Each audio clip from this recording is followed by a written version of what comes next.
gonna be about tonight.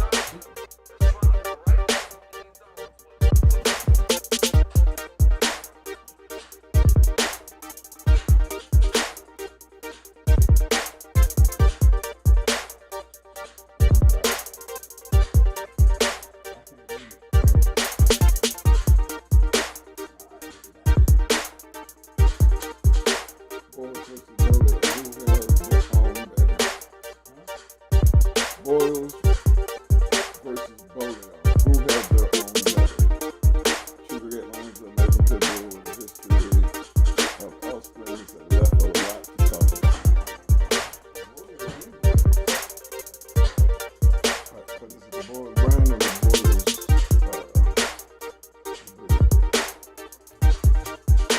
there's always stories behind it. But I asked the same question over here in the poll. Who had the biggest impact on the history of the American football cherry? Johnny BOYLES, the brand, 5%. Indian Sunny BOLIO, 0. BOYLES the line, 24. Patrick BOLIO, 71%.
What up? What up? I said what up? Hey, what up, everybody? Y'all know what time it is.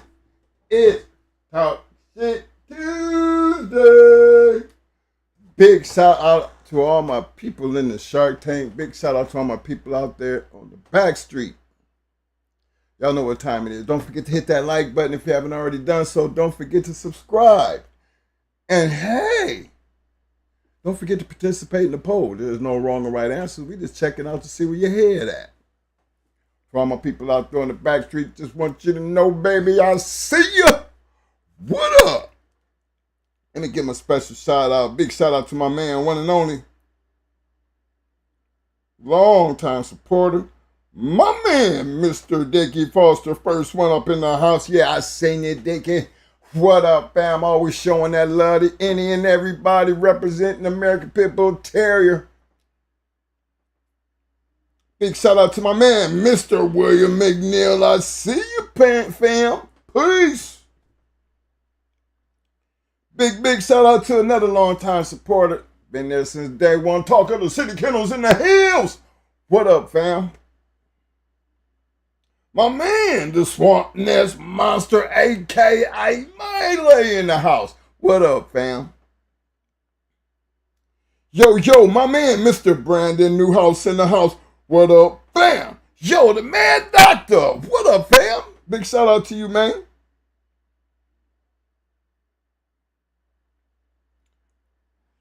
Big shout out to my man, Johnny 5 LBC 213 in the hills. What up, fam? Yo, my man, Mr. Trevor Leahy in the house. What up, fam? Big shout out to another fan. Another my man, Skip Bell. I see you, fam. The one and only Double M Desbo. Bite down and shake that like button. What up, fam? Let's see here. Yo, big shout out to Bloodthirst number 1, a.k.a. Havoc 360 in the house. What up, fam?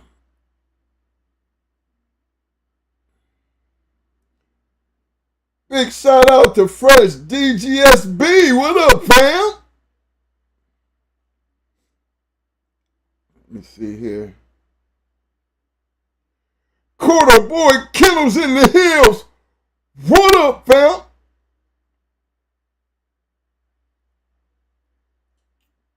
Quarter Boy, welcome to the Shark Tank, fam. Nice having you. Enjoy the show, fam. All right, y'all. Y'all know what today. Look, before I get started, me and Mo, we got, we're going to have funny eyes today because, this is a little bit off subject. But when your brother say, hey, man, I need you to help me out do something. I said, all right. So I runs over and he, the Malinois, they getting bigger, right? So, he got them big cages and, I guess he put new floors in the bottom of them, make them a little sturdier. So I go over there and he welding. Now me and him by nature, we're conditioning technicians, so we don't get into spot welding. We do a lot more brazing than spot welding, but we taking it like it's the same concept. Me and him, he ain't got it outside. He got it out, he done turned his living room to a workshop. And we up in there just popping away.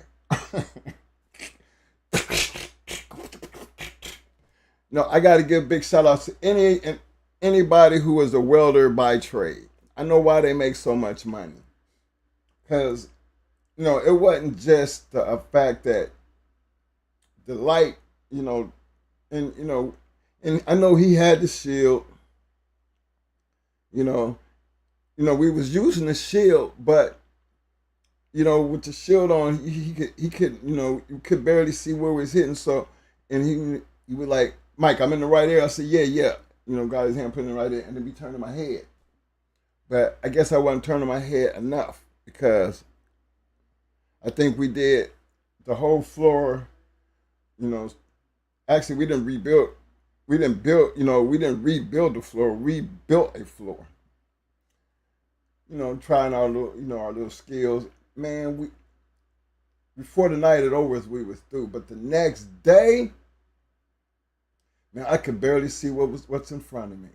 My eyes still are recuperating from the damage, and then I guess the smell, or I mean, we had the doors open. We was well ventilated, but I guess through all the tack welding we was doing, the smell caused me to have like it's almost like a cold.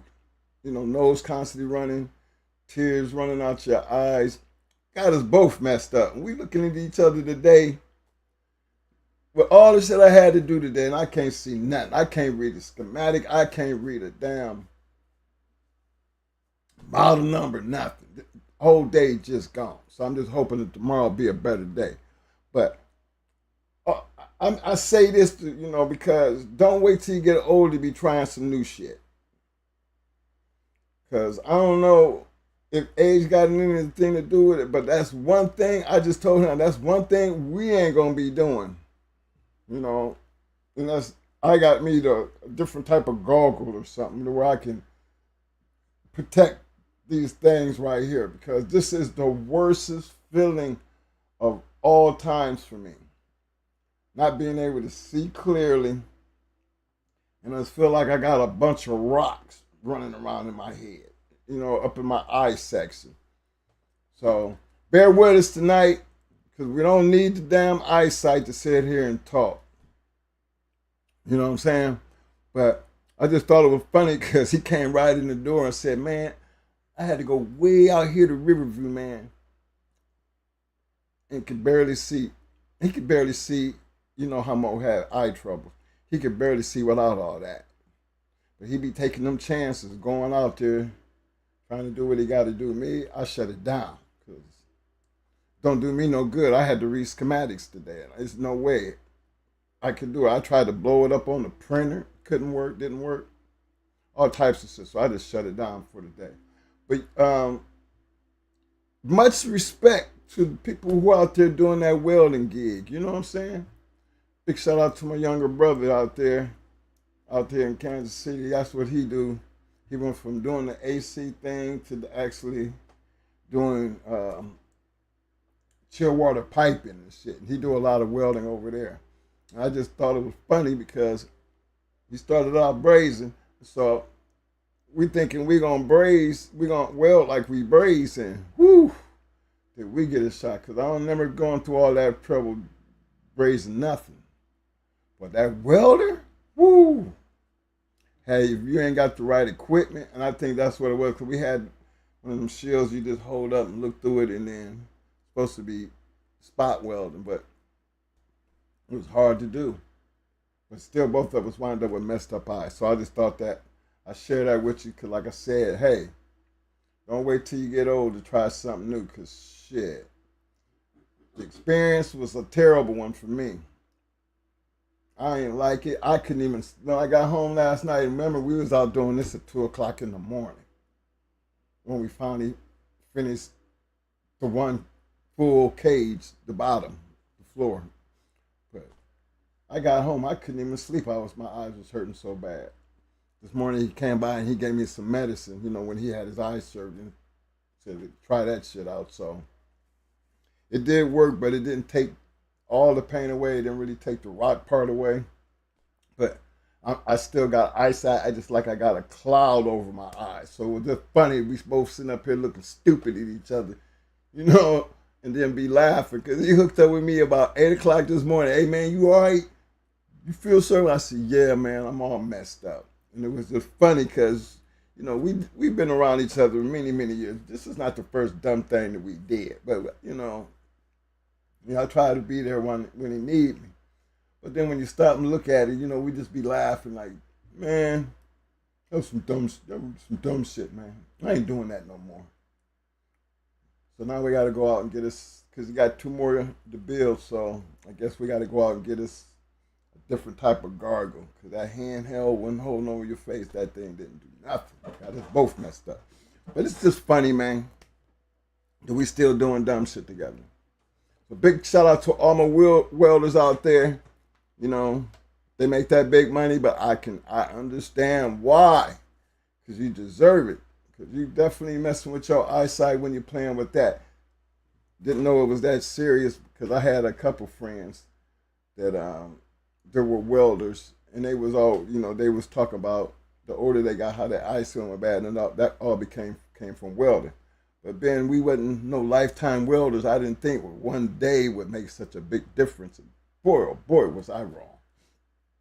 So big shout out to all the welders out there risking their eyesight out there trying to make that tight fit. Now y'all know we're gonna be talking about the history of the American Pit Bull Terrier and two different lines of dogs in particular. And to be straight up with you, I like BOLIO and BOYLES dogs. I don't even think we ever had one. I don't even think we ever had one. But the reason I like them, well, that BOLIO a little bit different because we had a bunch of that buck shit. But the BOYLES dogs used to be some monsters, monsters, literally. They used to run the game. And this wasn't when we were early in this game either. We had been around a while. We had been able to see a lot. So there was a time when they were the ones you had to deal with. And a lot of people failed at thinking they could run up in there and, outgame a BOYLES dog.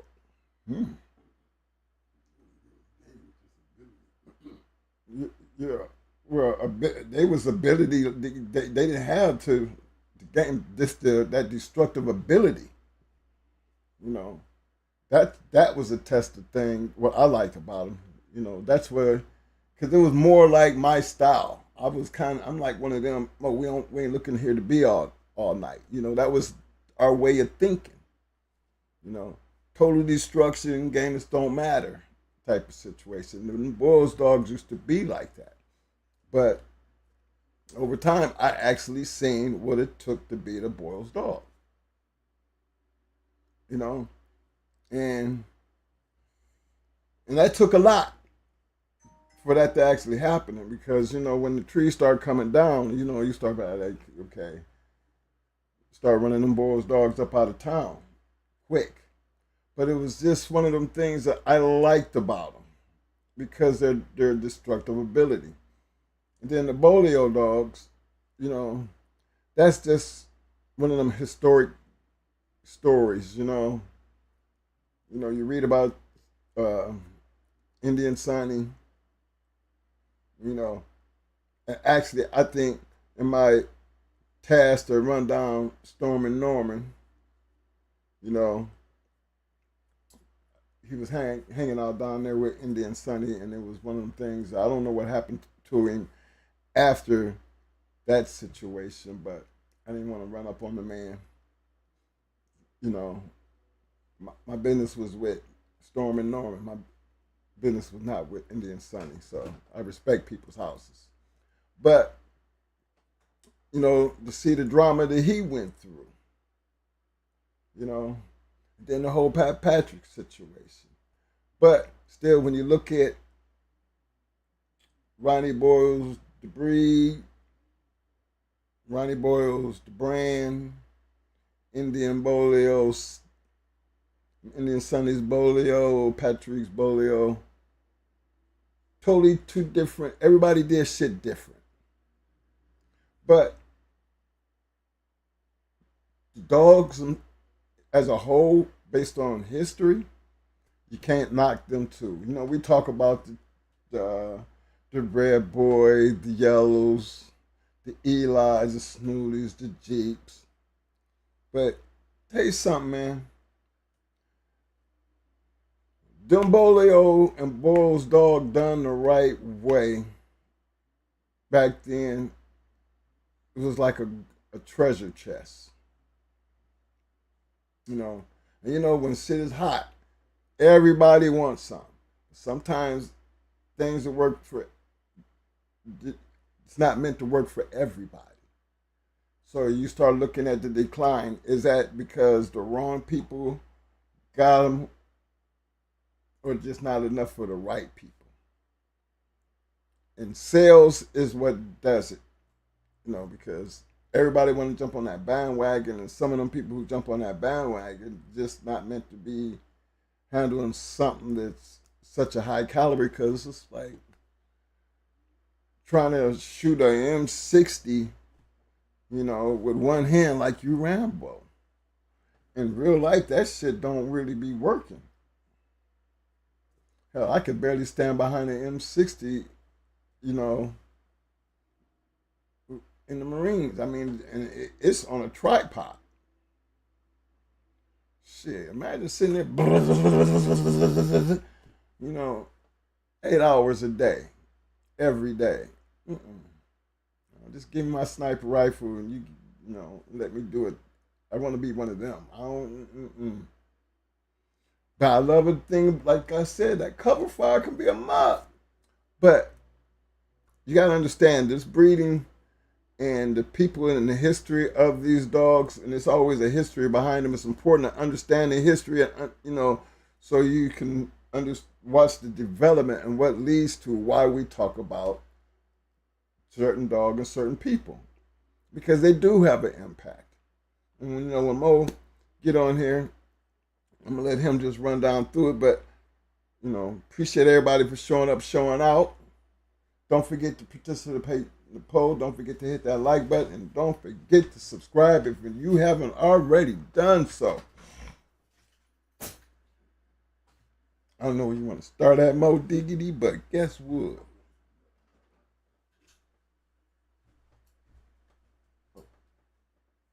I gotta hold it down for a little bit. He right in the middle, useful, taking care of some business. But yeah, I don't know if Pandy was a Bulls dog, but I know Queen was. I had a couple friends that had some Bulls dogs. We used to just beat them up, though. Being honest with you, we used to just smash them. Bring that shit over here, and be beating the shit out of them and everything. They be all mad. But it's just one of them things that, that's probably why we didn't ever have none. Because of the people who did have them, they thought so highly of them just because it was a Boyles dog.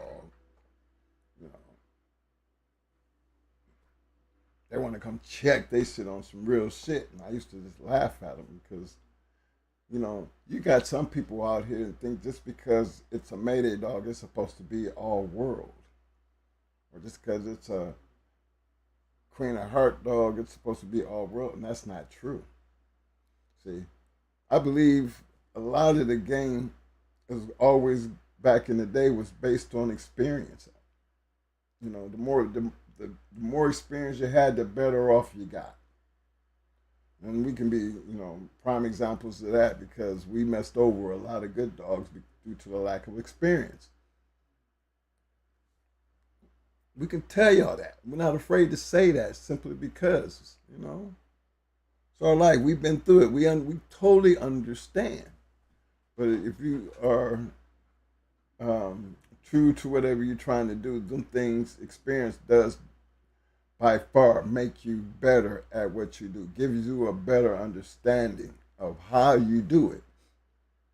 And I think the Boyles and the Bolio line of dogs was just one of them things that is worthy of talking about in the history of these dogs, regardless of the controversy behind the two dogs and the two breeders. The dogs spoke for themselves, because anything other than that, we wouldn't be talking about them. And it does matter because, History will, history will show you, as Mo talks about it, that they both had a major impact on a lot of the dogs moving forward. And then you look what created those dogs, and that's a shocking piece because they have so much in common, you know. And most of the great shit does. If you just boil down and just really look and you know your history, and you know, you keep up on the game to where you understand what you know. They had a lot in common, but who had the bigger impact? A lot of people, I've been watching the poll. A lot of people say that BOLIO. Well, that is true. That is true. Because prior to Indian, Sonny had his own way of doing what he did with BOLIO, and Patrick had his own way. You know, couldn't take away from the dog. It's just a matter of two different men and their concept of what they were doing. That's all. You ready, Mo? All right, I'm gonna turn this over to Mo. Appreciate everybody for showing up, showing out. Again, don't forget to hit that like button. Don't forget to hit that like button. Don't forget to participate in that poll, and let's talk about some bulldogs.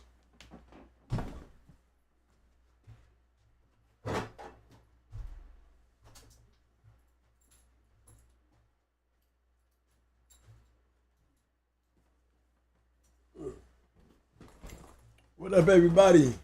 I had my glasses on today because I can't see. Yeah. What up? Thanks for everybody coming out. Okay. What up, everybody? I got my glasses on, so y'all gotta bear with me today because it's definitely gonna be a hard situation here because I got this light in my face. Anybody know you got sore eyes? Light is definitely not a friend of yours. You know. I wanna talk about some of the BOYLES dogs and things like that. Anybody got any ones in particular y'all want to throw up there? Be sure to put it out there in the chat. If Mike is watchdog in here, pick it up. If it's anything worthy here, send it over this way. Cool.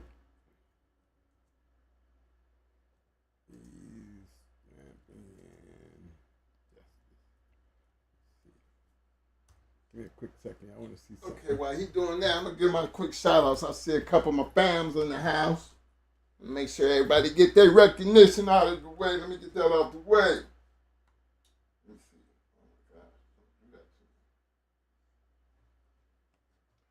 Big shout out to my man, Mr. Vernon Starr. What up, fam? The one and only incomparable Eli Monster in the house. What up, fam?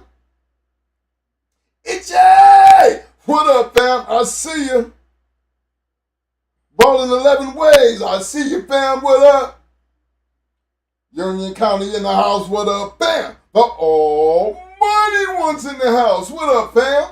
The insane honey badger. What up, fam? Yo, big shout out to my man Skip Bell in the house. What up, fam? Yo, my man Mr. Marcel Shepard in the house. What up, fam?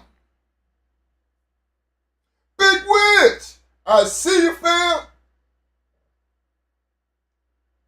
Okay.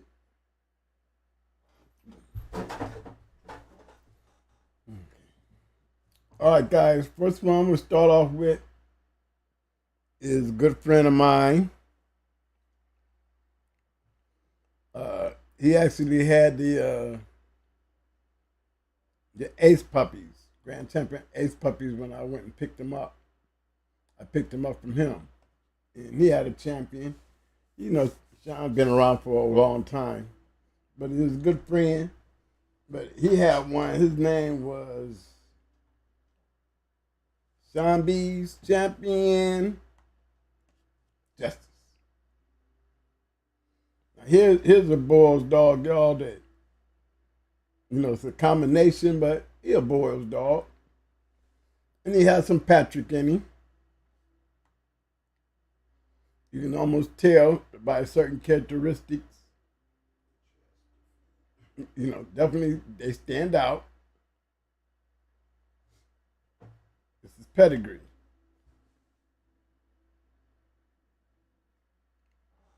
And he done it, like I said, he done it the hard way. And he was up north, that Buffalo area. 107, 222, and 208. That's what you call getting it the hard way into stiff competition. No, that's his pedigree. I think the buck is what put the gamers in there. I believe it was the buck. What y'all think?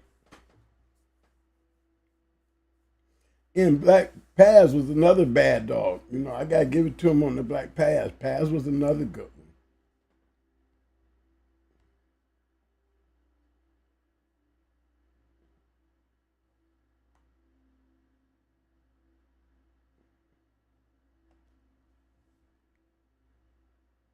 Yeah, he was a good one too.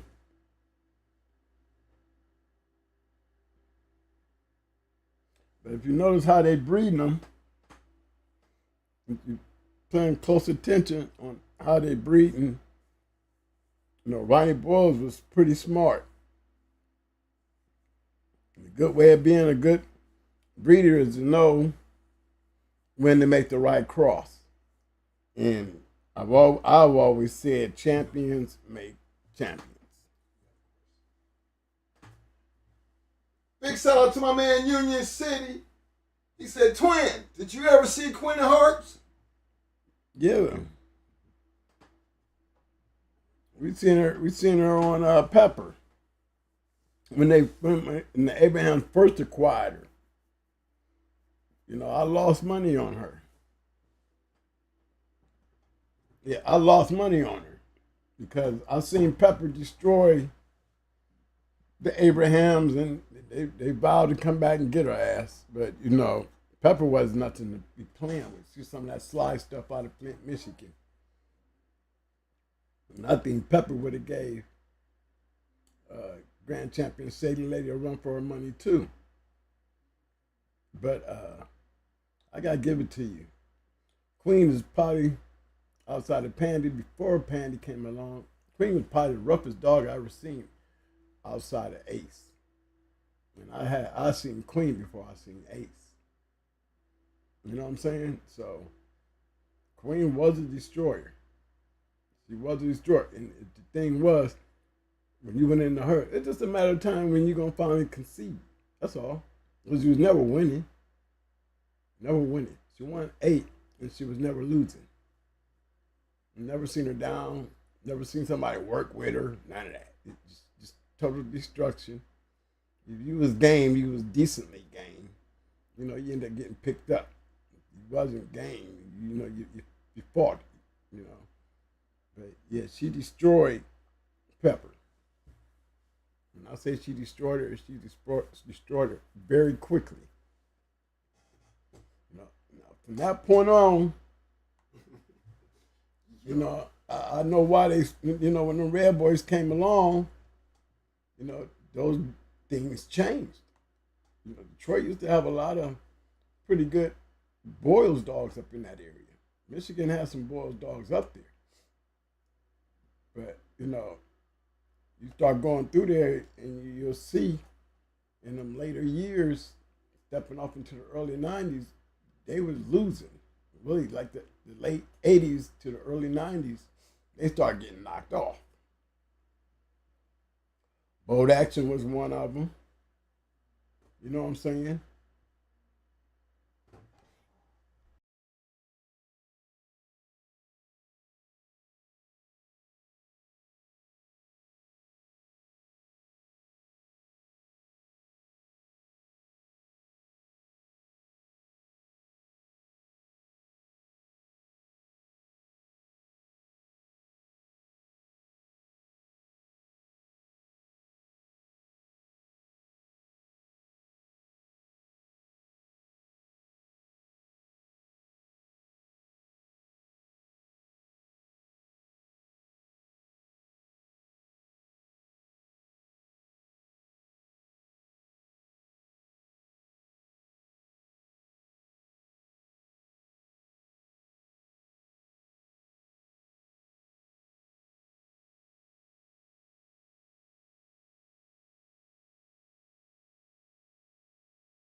Okay, guys, we back.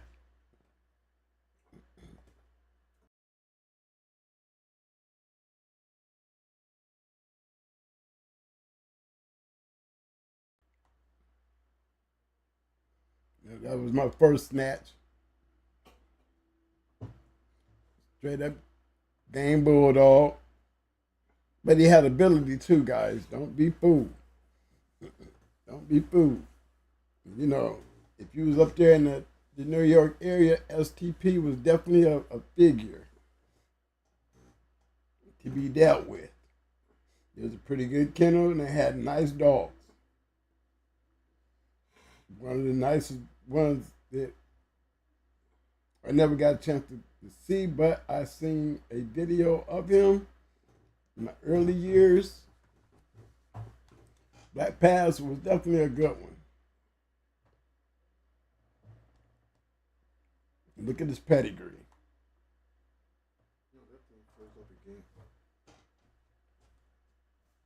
It didn't come back, did it? Yeah, it did. It come back. Mic check. They can hear you. Hold on, fellas. I'm trying to get this video thing together. Y'all can still hear me. Hold on 1 second.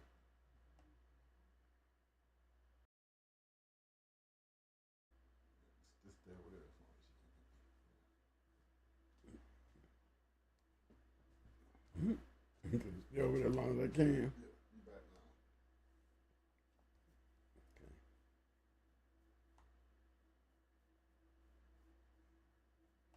Okay, I was talking about Black Pass before we froze up.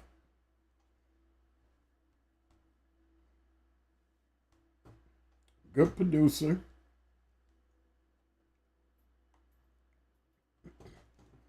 Check out the breeding. Bobby Jr. was a nice one. Dirty Mary was nice. You know, it's just the concept and how they was breeding these dogs is what made these dogs such good dogs. I mean, look at their pedigrees. Their pedigrees say a lot. And you know, and if you notice, in all good bred, great dogs, you notice again, I've always said, look at the pedigree. Pedigree will teach you a lot if you're trying to have some real bulldogs. Because real bulldogs, bred to real bulldogs, produce more real bulldogs. You know what I'm saying? You know, you might not have a great litter, but it don't take but one.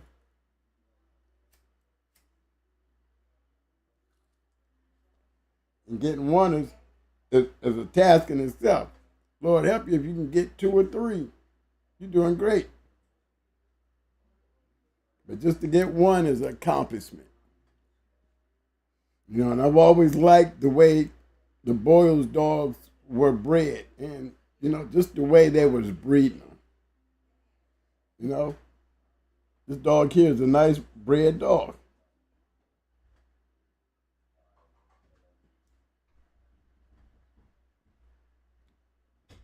Black Pass.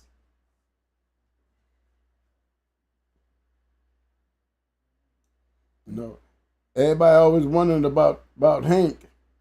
You know, Hank was the grand champion, and he was a pretty good dog, but you know, he had a style. You know, it was an aggravating style. Turn, run a little bit, turn, run a little bit. But definitely game is all outdoors. You know, if you're a turning dog, that's one thing. But you're a turning dog with a little ability, with a lot of turning, you can really frustrate the best. And Hank was one of those type of dogs. You know, he was pit wise, but he was definitely a key factor in the BOYLES dogs, as you can tell. I think the Patry dogs played a big part. You know what I'm saying? When Patry bred Red Baby in the Hank, to me, created a line in itself.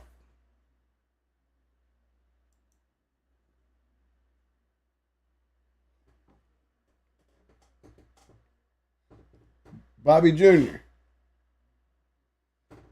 You look at Bobby Jr., he goes all the way back. If you look at these dogs here, these are all familiar dogs. Dogs that take you all the way back to Buck. A lot of this stuff, this is where the Buck stuff went one way, and the other side of the Buck stuff to create a Buck went another way. And this is one of them other ways. The Boyles line. The Boyles brand, basically. I would call these the Boyles brand.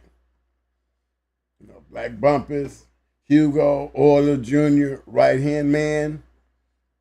Right Hand Man was actually produced out of Massillon, Ohio by Daryl Downs. They say Daryl Downs is LeBron's daddy.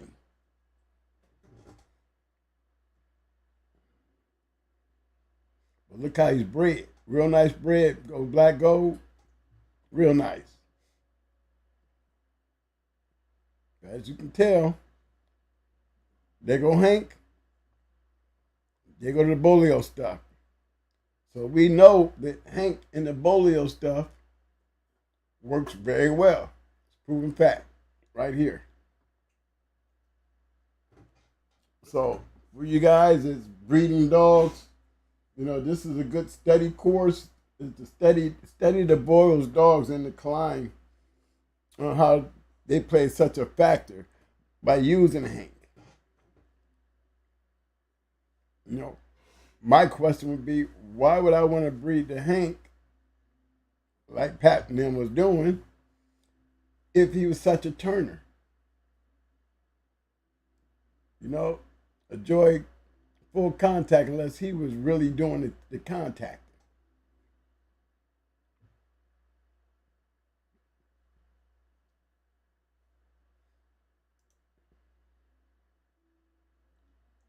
Let's look at some of the great dogs that came off of it. Red Oak was a nice dog. That's a nice breeding. Boat Action, the Black Gold. Red Oak was a producer. You'll find her in some of the pedigrees of the old. Euler Jr. was a producer.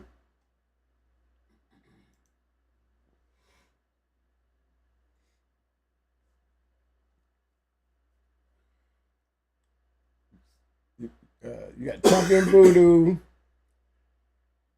You got Red Tempest, and you got Black Pass. And they all had this one thing that they were able to do. And that was produce match dogs.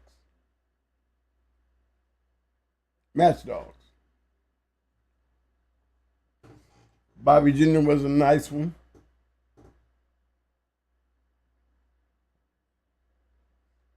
But you see the cross, they're taking Hank, they're crossing it with the BOLIO. Taking the Eli, which is known for its roughness, and crossing it with the BOLIO. Because it's really more heavy BOLIO than Hank. But you double it up, you can get Hank, and they start crossing these dogs down here. They start even getting better dogs. Well, I would say like this, they was getting longevity as far as staying busy and active.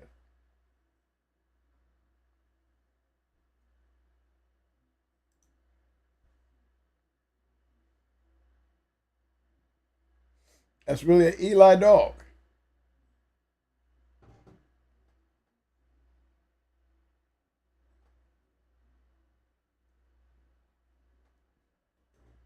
Nice cross. Rough dogs. Definitely was some rough ones. Definitely was some rough dogs.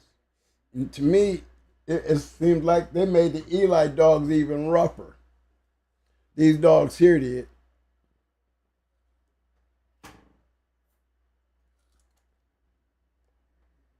Because they was all known for snatch and grab and pound, round and pound.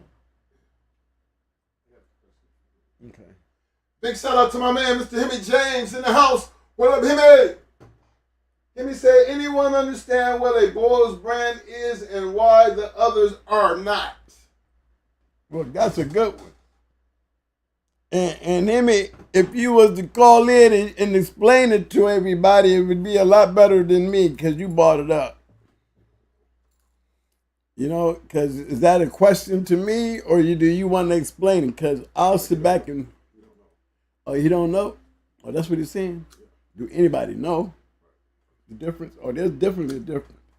Because the BOYLES brand, the Ronnie BOYLES brand is a line, as you can tell, you don't see the boomerang.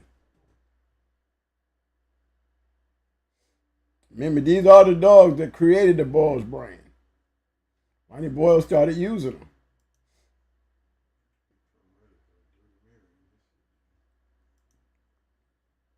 Go back to where we can get it going here.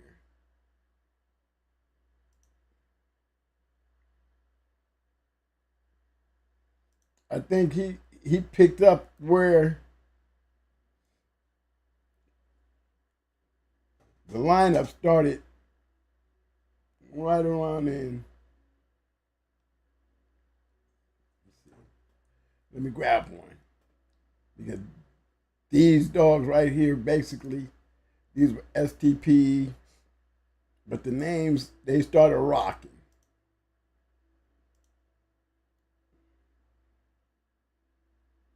See a lot of STP there. And Sean.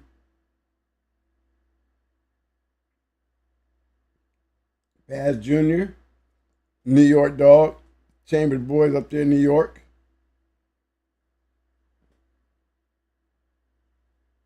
See, these dogs here, if you notice, you don't see BOYLES in them. But they was already set up for the BOYLES dogs to come to be.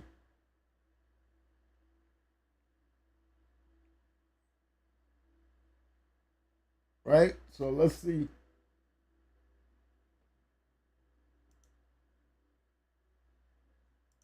What made the change? Okay, right hand man. Okay. Trying to see if I can find right hand man.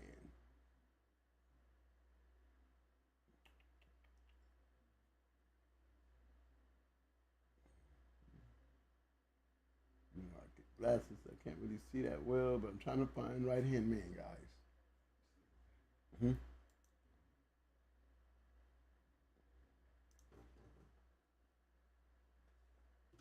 I'll just go to him.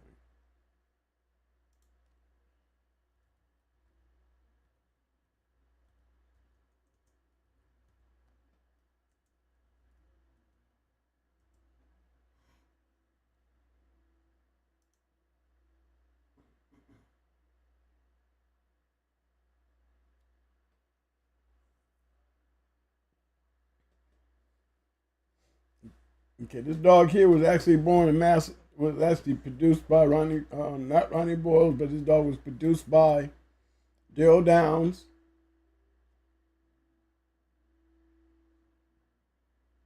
And as you can tell, see, this is when Ronnie BOYLES started being real smart with his stuff. Remember I was telling you about the Patrick stuff? Cross with Hank?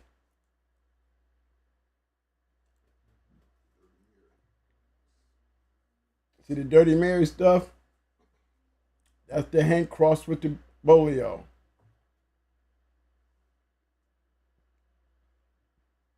BOLIO, crossed with Hank. This is where he started at. Now, if you notice, look at the cross. Eli, BOLIO, and Hank. Those is the makeup. When you add Boomerang, those dogs right there aren't the BOYLES brand. This is the BOYLES brand. There's a three-way cross here. Bully Son, Hank, and BOLIO. That's what we call the BOYLES brand, the three-way. The BOYLES line, the Boyle's line basically is where they added the boomerang, handicap, queen. You know, they started stretching out a whole new line of dogs, different line of dogs. To me, even more rougher than the Boyle's line of dogs. All good match dogs. All had the ability to produce. I wouldn't say the Boyle's line did they produce as well as the Boyle's brand. Well, let's consider prior to Boyle's, he had a great start because look at the dogs that was created. He's breeding grand champions and BOLIO dogs who's registered and married. So you got to take that in consideration. OM dogs is just like a genetic trait in itself. But you'll see there's a three-way cross here. Okay? Now I go pull up handicap.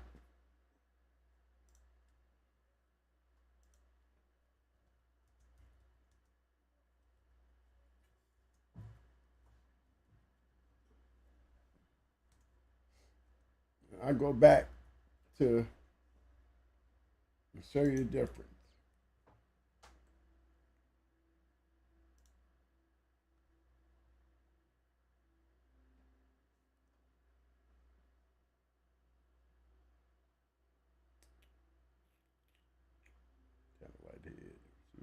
Okay, nine. I'm not finding it here. Not finding it here.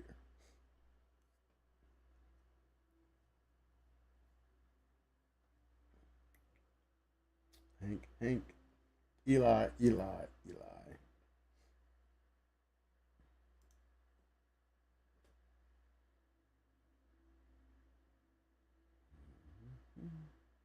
Give me a minute, guys. I'm trying to find this thing here.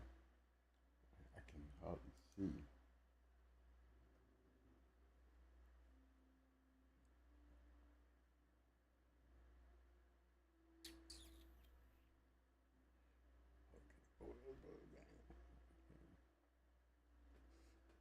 Let me pull up Queen. Hold on. Let me grab Queen. Because she's a good example, too.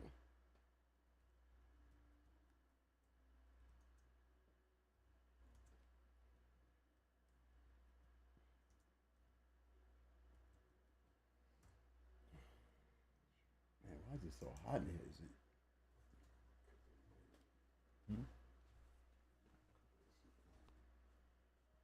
Okay, Queen is one of them kind of crosses that I was talking about, where you can take these dogs here, as you can see the boomerang being added to the Patrick line.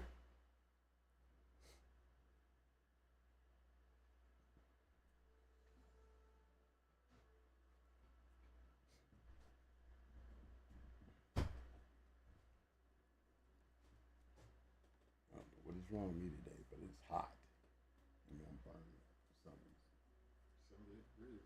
reason. Okay.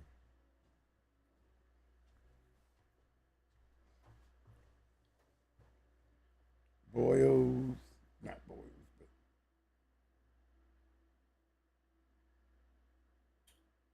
okay. Newman's Buck.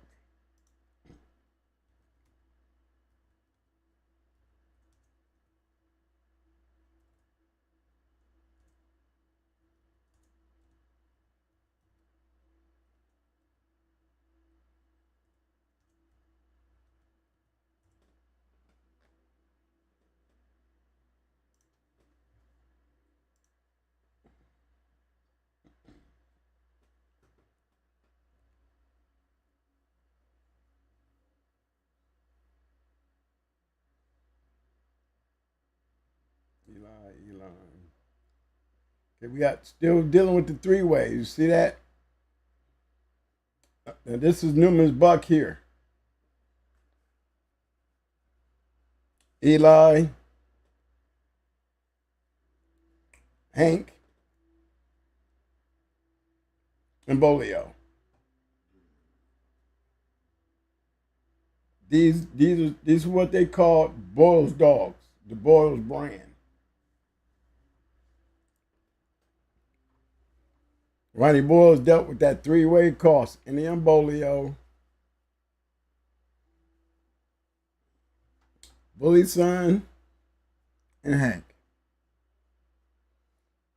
It definitely was a good cross because they had a lot of registered mares in that line.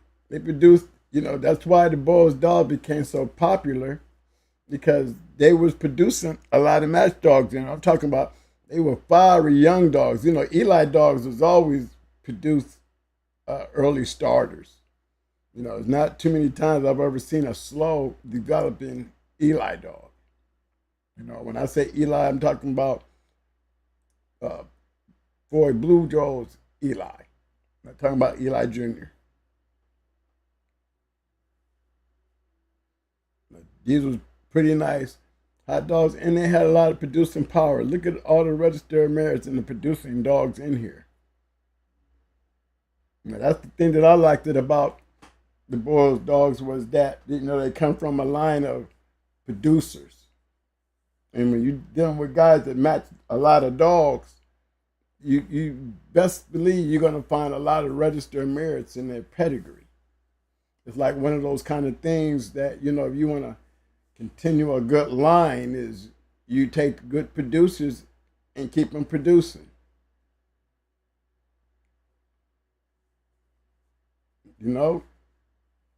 Reno was a good one. Even though he lost two, he went down 10 times.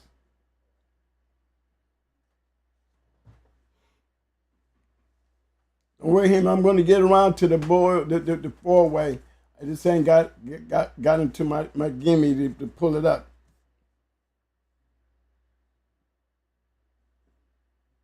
There's definitely a four-way where they added Boomerang to the Boyles dogs. One of the ones that I know of is my boys from Gotta Eat, where they had those type of dogs. I'm trying to remember them. I just can't get them off the top of my head right now. What was it? Criminal. Yeah, Criminal was one. Okay.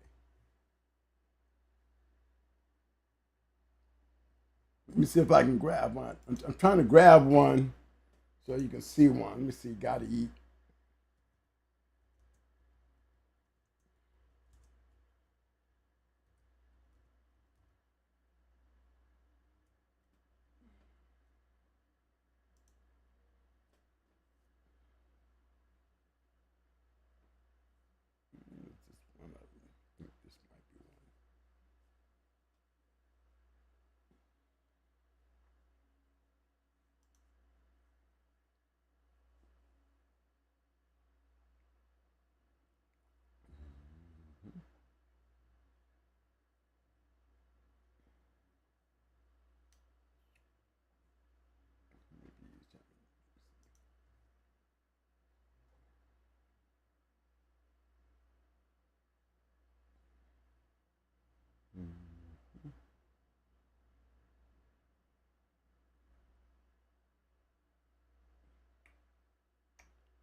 Bear with me, guys. This one here, that's hit me up. This is Criminal here. I seen him go. Nice rough dog.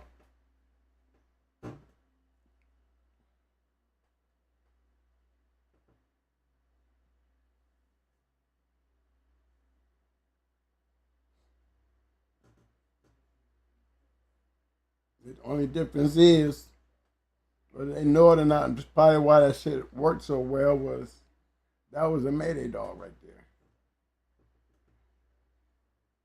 Just to let you know. Because that's little Mayday.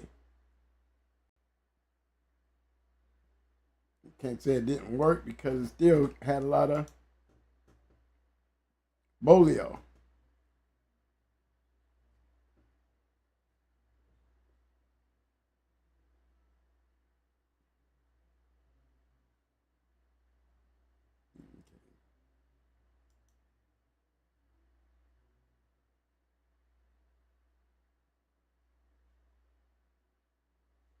Yeah, I think I'm right. I think I should be in this area here.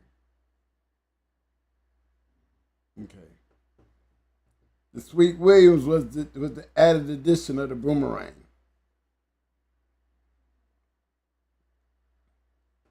Okay, there's the boomerang stuff being added.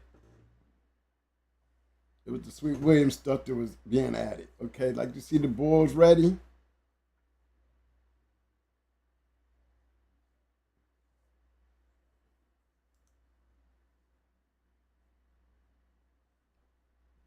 That's the one I was talking about. The Queen. I don't know why I missed that. But Queen, like I said, Queen was one of those that had the four-way.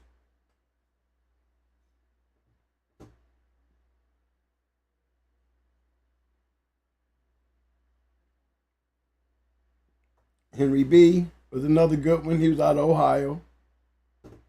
He had a good one. But he was one, that started showing the weakness. I wouldn't say it was the weakness. It was just that Red Boy dogs came in and started putting those dogs on the line. Back then we was calling them Red Boy dogs because they was really Katie Marlowe and them doing it. But and Fletcher Chavis, the Yellow John stuff, they was starting to hit the scene. And there's a few of those boys dogs that if you look back in the past, you'll see that a lot of them, the ones that were losing to Red Boy dogs. Either by way of Yellow John, dogs coming off of Yellow John, and then later down the line, a few of them was coming straight off of Yellow.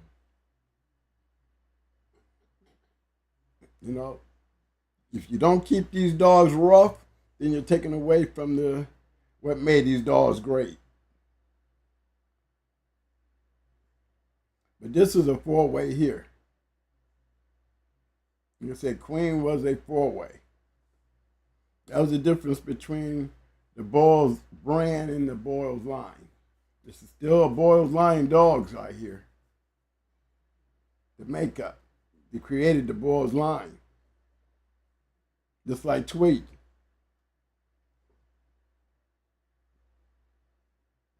They would call this a Boyles line. I had a picture with this dog too. When I went up to Windy City, she was one of the dogs on his yard. I had a picture with her too. Reno. They produce pretty good dogs. See, white-hand man that went from Windy City, from Boyles to Windy City.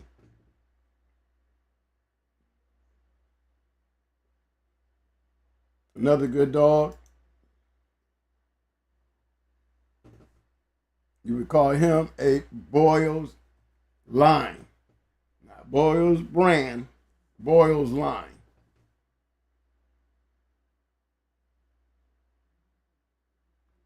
It's a four-way. You still got Hank, you still got Bolio, you still got Eli, but you got the added boomerang.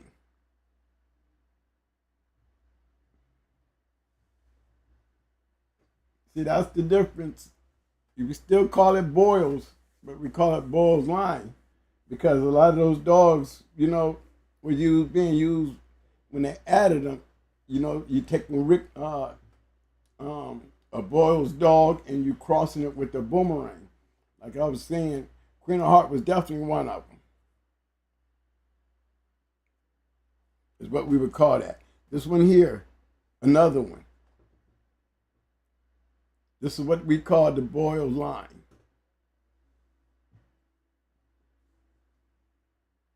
A lot of these dogs is what created the Boyles dogs.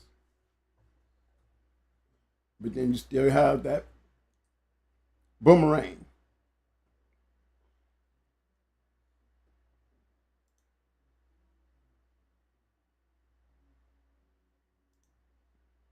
Rolly was a nice dog.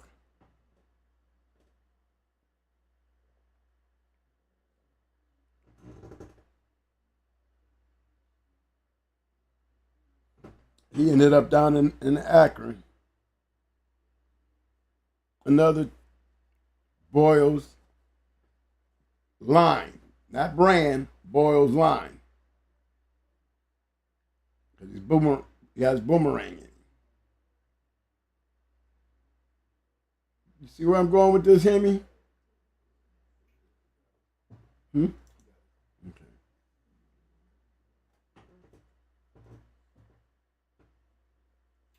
Hemi said, is Mayday considered a brand or a line? Well, hell, Victor didn't really create nothing but Mayday. Everybody else did everything else, right? Well, yeah, Victor created Mayday. You know, and I would say Victor created the Mayday dogs. I would call what Victor had was a brand with Mayday when you had all those champions coming by way of Mayday. But the Mayday line of dogs, they was created like Liu Kang, Brat, Barracuda. See, those are what I call Mayday line dogs. You know, I would call everything coming off of Mayday Southern Kennels brand. You know, all those dogs coming by way of Mayday, off of Mayday, those are Mayday dogs. They was Mayday Southern Kennels branded dogs. Southern Kennels produced those dogs using Mayday. Dogs coming off of Mayday, like I said, Barracuda, Twisted, all these dogs produced champions. Brat, all these dogs, Little Mayday, you know, AKA Kunta, you know, all these dogs were called Southern Kennels brand dogs. Why? Because they was off of Mayday. That's something Victor did like Ronnie Boyles did. Now, when you take Barracuda and start adding other stuff, when you take Liu Kang and you start adding other stuff, then they become the Mayday line. You know what I'm saying? So those are Mayday dogs coming from the Mayday brand. But the dogs that they produced became the Mayday line. So there's a difference. You know, Mayday line means the dogs that's coming off of the Mayday, off of Southern Kennels brand. Southern Kennels brand is dogs that came directly off of Mayday that produced. Like you got the Mayday brand dogs, you got a bunch of, say we take Brat and breed her back to her father. That's still Maytu is a Mayday brand. Why? Because he's off of Mayday. He's part of the Southern Kennels brand. Dogs that came off of Maytu, if they're not coming, if you notice a lot of dogs that like Madame, who was off of Maytu and Brat, okay? Here's a good example of a Mayday brand dog. Difference when I say, like I take Barracuda, start breeding him, he's a Mayday line, not a Mayday brand. Give me a chance here. I'm trying to pull up Red Ruby right quick. Oh, okay, because it'll freeze up. Okay. I'm trying to bring up Red Ruby.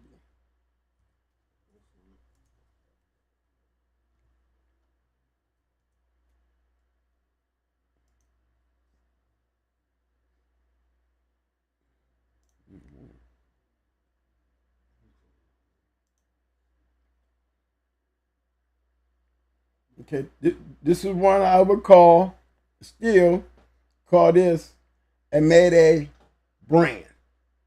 Why am I calling it a Mayday brand? What do you see? Everything is coming off of Mayday.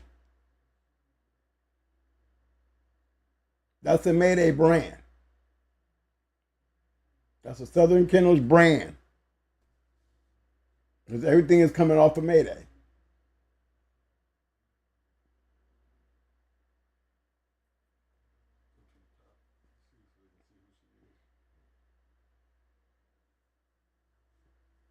Okay, that's the difference. So Mayday would be, everything coming off of Mayday is the brand, the Southern Kennels brand, like the BOYLES brand. And then you have the line. When you have the line, that means these dogs. You know, that's a brand.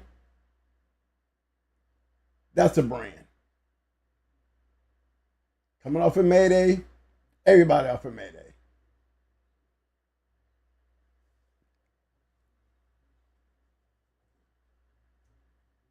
Now, when you make these type of breedings, you know, and if you're paying attention, you notice how they take the BOLIO dogs, and you can take those BOLIO dogs and do so many things with them. And that's they're really basically part of the show. We're talking about BOLIO. You notice in every one of these dogs, you're going to see BOLIO. I can go back here to the boil stuff. You're going to see BOLIO. Come over here to the Mayday stuff. You're going to see BOLIO. You go over to the buck stuff, like this stuff here, you're going to see BOLIO.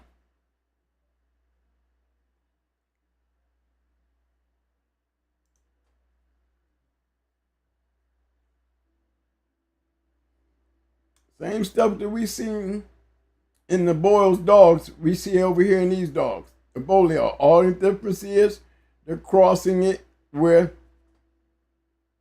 the red boy stuff. Yellow buck and Mayday are basically the same stuff. BOLIO.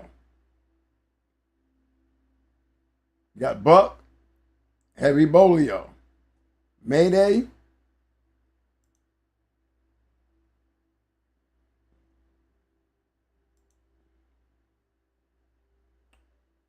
BOLIO.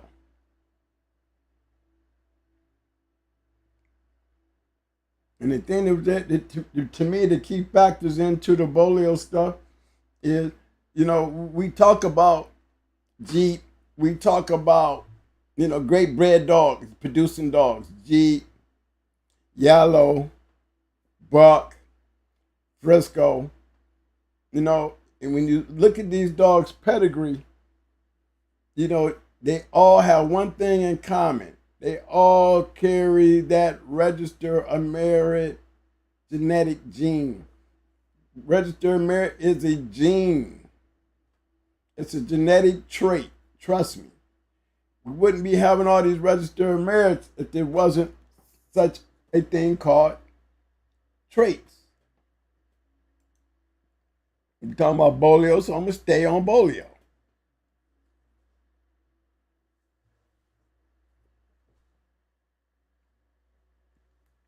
Tombstone was almost like bringing in, when you look at Tombstone's pedigree, you know, it still goes all the way back to Dabo. But even in this sense here, you know, it was a change in the BOLIO cross. You know, that was another change that created, you know, the Tombstone dogs like Tonka and them.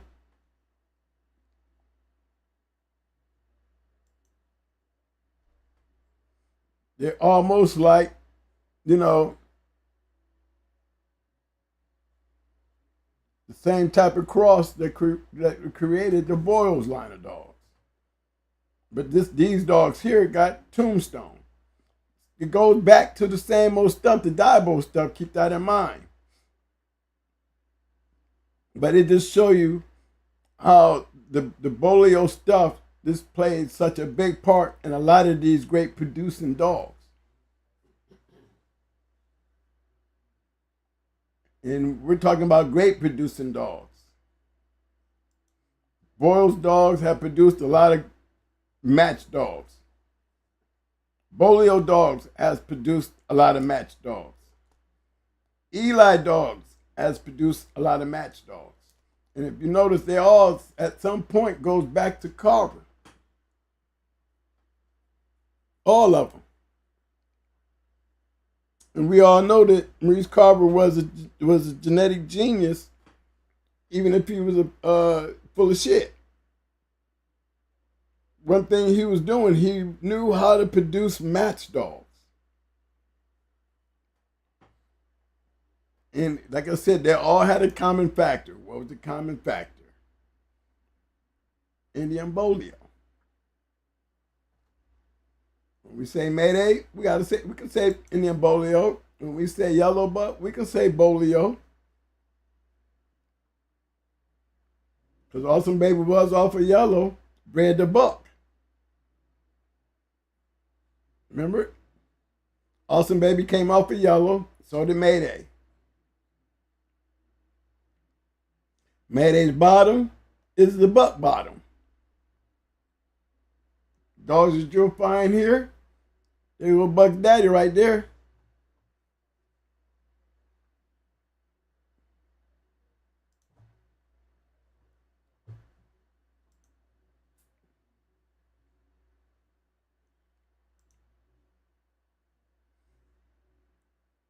Heavy BOLIO. Champion Tonka.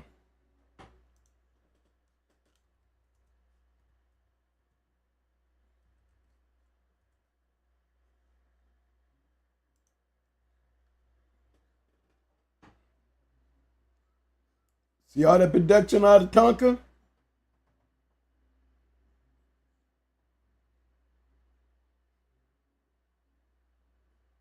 And we look at Tombstone.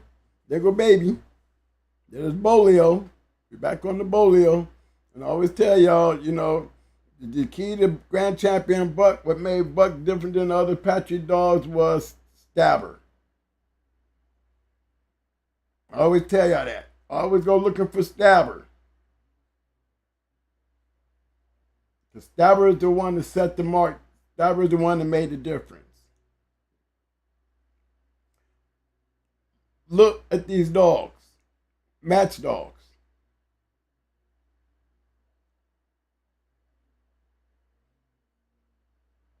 It's a lot of winners there.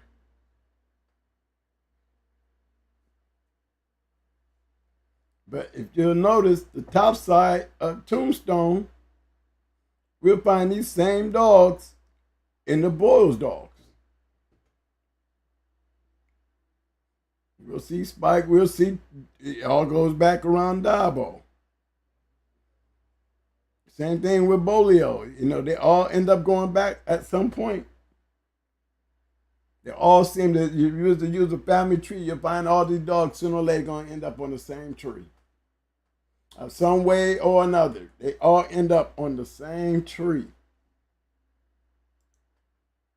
There's lines of them. Lines of breeding, following along. Remember, we wasn't even on buck. But you can tell by the breeding. BOLIO, BOLIO, stabber. You'll find Fitzwater Goldie and a lot of other dogs outside of the Patriot dogs. This dog here pops up in a lot of other great bred dogs. Why? Because it's down there something like the Carver stuff. It was crossing it with the Carver stuff, and that's where it comes from. So when you see Fitzwater's Goldie, that was the difference between what BOLIO was doing when they crossed the BOLIO into the stabber stuff.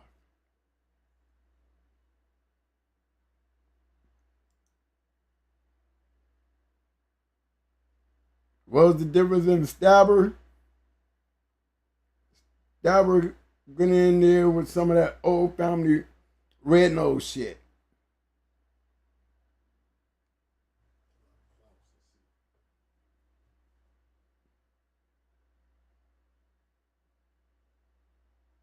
Old Klaus stuff.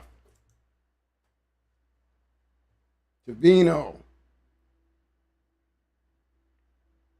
But again, if you do your homework and go a little closer and deeper back into this stuff, you're going to start seeing the Covino stuff. You're going to see the Wallace stuff. You're going to see all these dogs. You're going to see them back in the Bulls line of dogs too.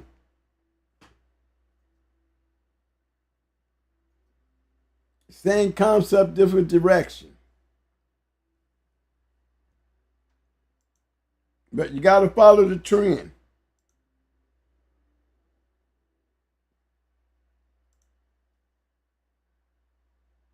Got to follow the trend. If you're going to be breeding and you want to study breeding and produce good dogs, to me, you got to have certain things in the common factor. You got to first pick the right dogs that's got the genetic makeup to reproduce. That's the first thing I'll be looking for. Not a one split hitter, but a consistency of something.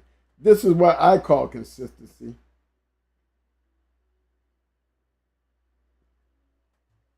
Being consistent.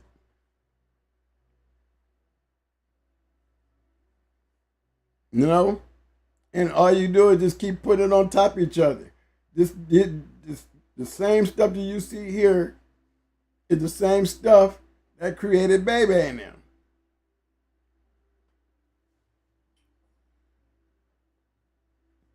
Baby, let me pull her up.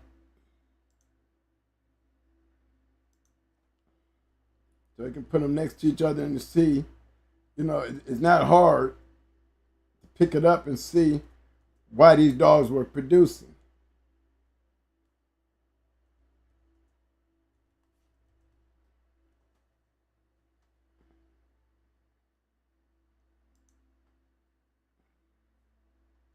Big shout out to Making It Fit in the house. I see you, fam.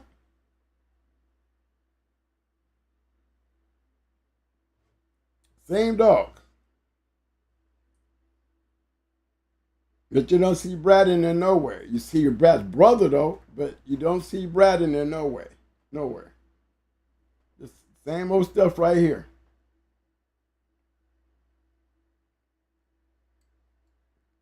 But like I said, you keep looking down in there, you'll see the same old dogs.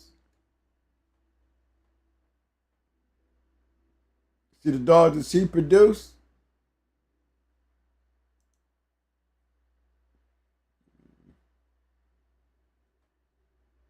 Hold on. Let me go to get the other baby.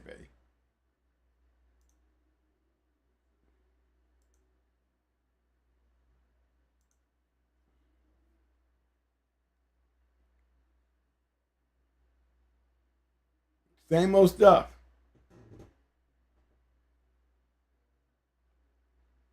If you notice, you breed any one of them going hard dogs back into anything coming down off of Mayday, it always seems to work.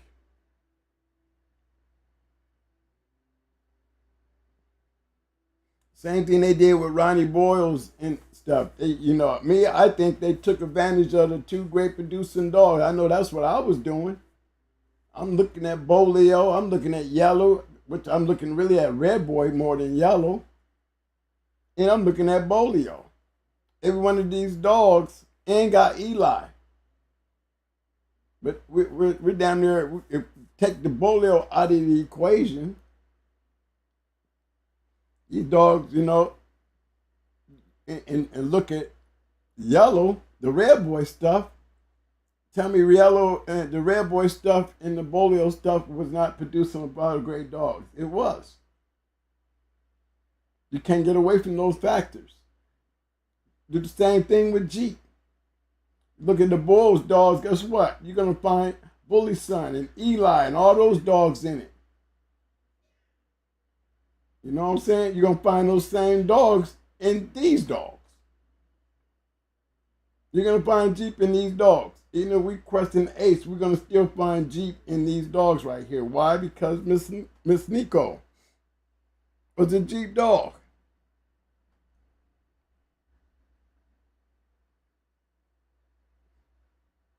Sassy Girl. Off a Little Mayday. Produced a lot of good dogs for us.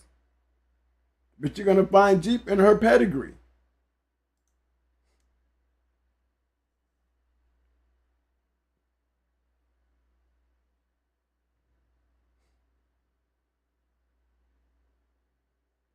Same with Miss Nico, the Stone City dogs. Why did they produce so well? Just like Sarah Kell and all them, right?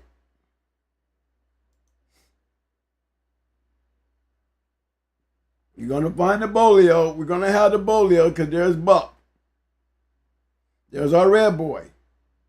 Here's our Jeep.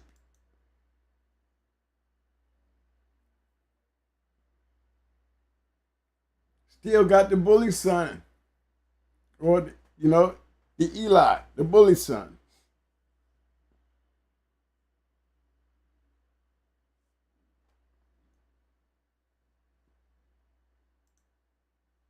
So I would say we cross Red Boy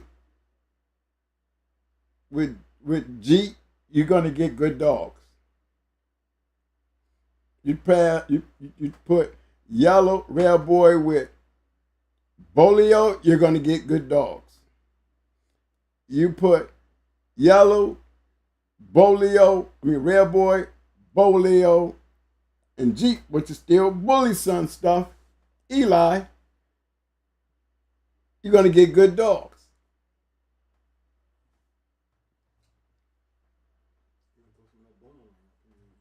And then when you throw Boomerang up in there, you're going to get good dogs. The combination, the four-way, they were still producing match dogs. And that's the thing. Consistency is what you're trying to get. If you can get consistency, and me, I just follow the trend. I'm always a believer in following the trend. Because the trend is what made all these great dogs anyway. If it don't be for these dogs, how are we going to breed these dogs? What they was doing back here, all I had to do was follow the directions of what was going on. If you follow the direction of what's going on, then you're going to keep the format, the formula, keep it all in play. There was no reason why they couldn't reproduce. Picking the right dog and doing the right thing. And every one of these dogs got Bolio in them. Every one of these dogs got Jeep in them. Every one of these dogs got Bolio in them. Every one of these dogs got Red Boy in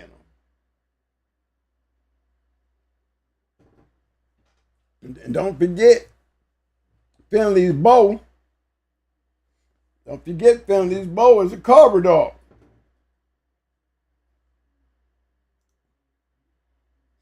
We're going to find that Jeep stuff again. Big shout out to my man Curry Hunter Kennels in the house. What up, fam? Gville, I see you, fam.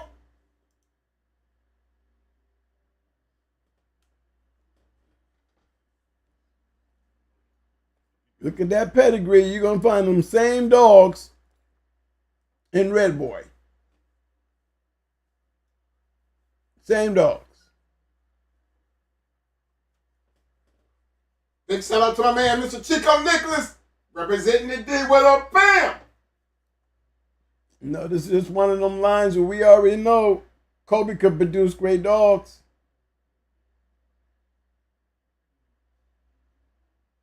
Have producing power. Definitely have producing power. So if you look at that and you say, well, Red Boy and Finley's Bow come from the same line of dogs. And I would say you're correct. So it ain't like there are two different lines here when we talk about Red Boy Jeep. It's really a line breeding. We see these very same dogs in the Bolio dogs. Right here, Honey Bunch. You look at Honey Bunch pedigree, you find in a Bulls dog.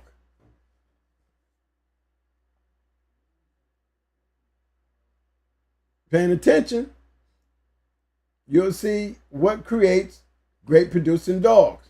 How many dogs do we know got Eli in them? Grand Champion Art. How many of them can we name? We can name a whole line of dogs that was built off of these Boudreaux Carver dogs, Kobe dogs,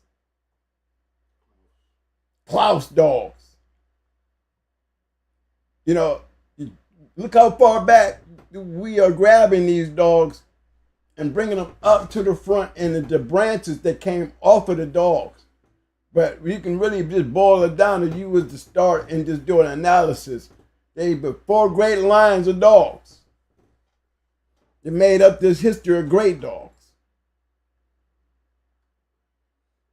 You know, and it's the people who, you know, they wasn't really creating nothing new. That they was doing, they was following a pattern. You know, breeding great dogs is not really a science. It's recognizing what a great dog is the science. Recognize it, because you just can't go breeding dogs and putting shit together and think you're gonna be, you know, a next Earl Tudor or the next Maurice Carver. You know, a lot of guys today they breed these pedigrees on the facts that, you know, that they stick to the formula. But see, in all these formulas that I speak on, speaks of performance is definitely a major factor in moving forward. It's not just putting the pedigree together. Every one of these dogs are performers. From all the way back here when we was messing around in the BOYLES stuff, you know what I'm saying? We're gonna have performers.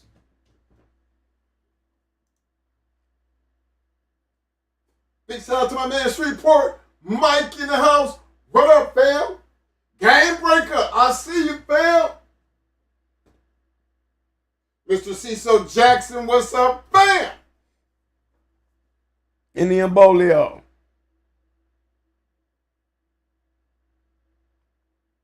You go back, you see him down there? You see him? So wherever you go, you're going to see they all go back.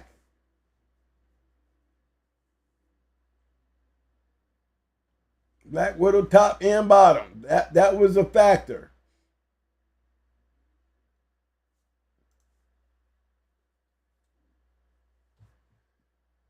Big shout out to Borderland Kennel Breezy. What up, fam?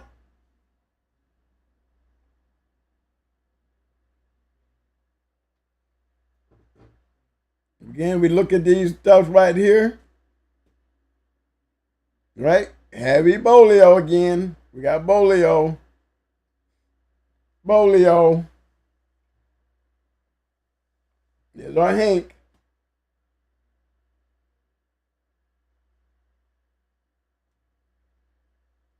And there's another good dog that produced a lot of great dogs. Big shout out to RBT Lone Wolf in the house. What up, fam? Grand Champion Cool Breeze, another good one. Peaches, good producer. Lady Undertaker, producer. Mary Jane, see, all these dogs are producers. Yo, big shout out to K-Monger. I see you, fam. RAP right out of Tampa, Florida.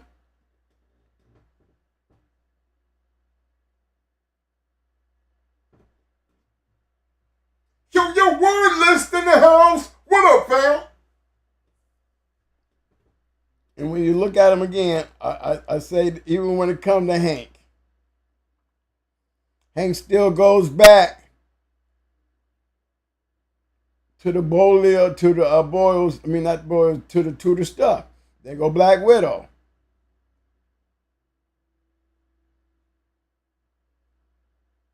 You know, just certain lines of dogs.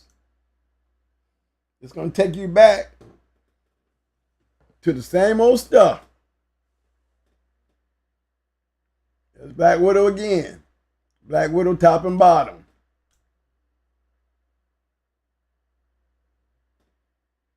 So these are things that I like pointing out to show you what's the key factor here. These things right here, see it? Genetic traits. Those traits.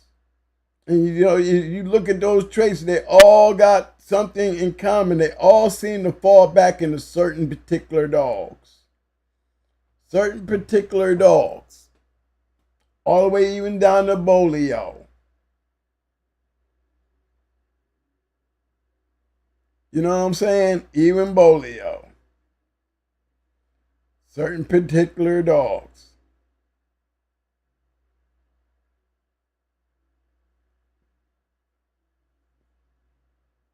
You see them.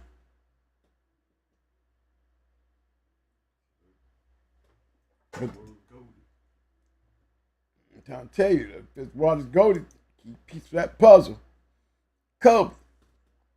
That lightner. To me, that's what the key was. I think that lightner put a lot of good stuff in them dogs, man.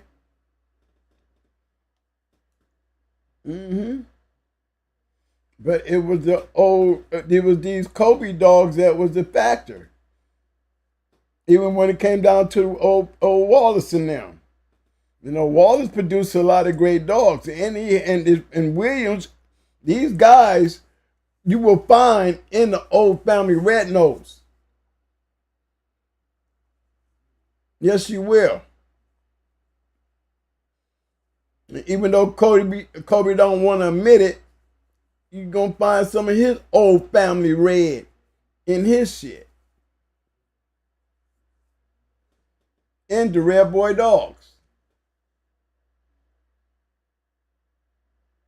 But every one of them has a touch of that old family red in them.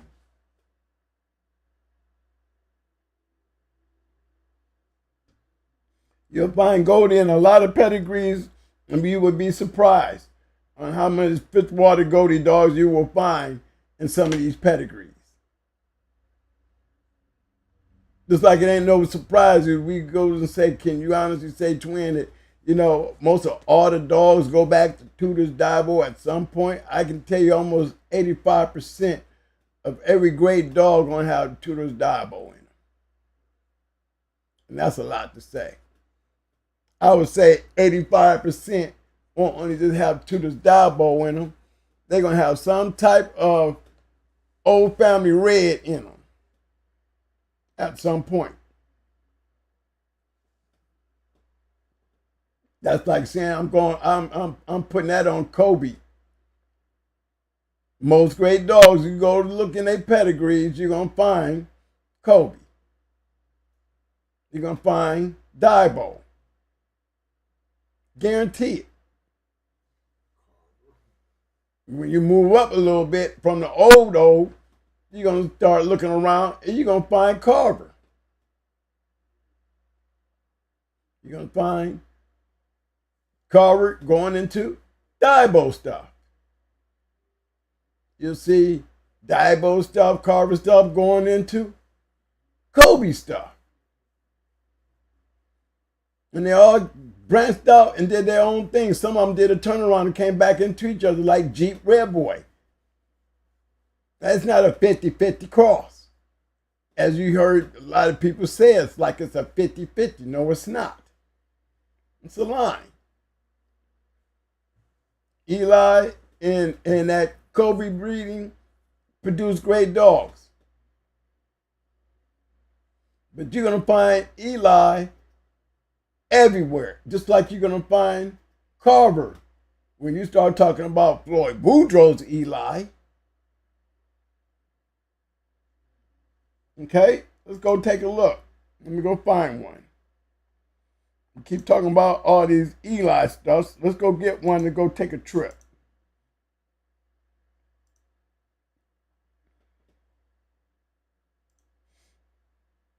Quickest way to get there is me going to a Jeep dog. Hold on.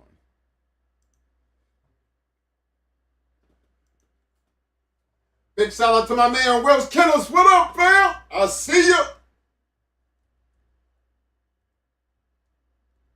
Hey, what's up, Welch? Long time no see, friend. Hope all is well.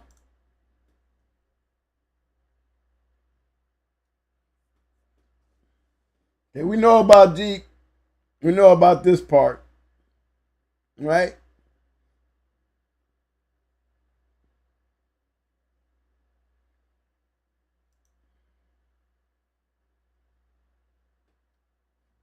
Ballin' one way. I see you, fam. And we start going down in the Boudreaux stuff like the Eli. Because Eli is spooking them. These dogs played major factors into the game. Because without them, we wouldn't have the Boyle stuff from the Giddy up. But if you keep on looking,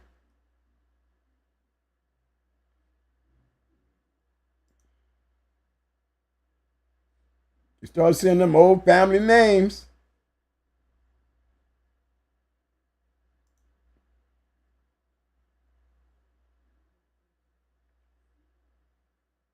Dabo, there you go. And guess what else you're going to see? You're going to start seeing some of them old family reds.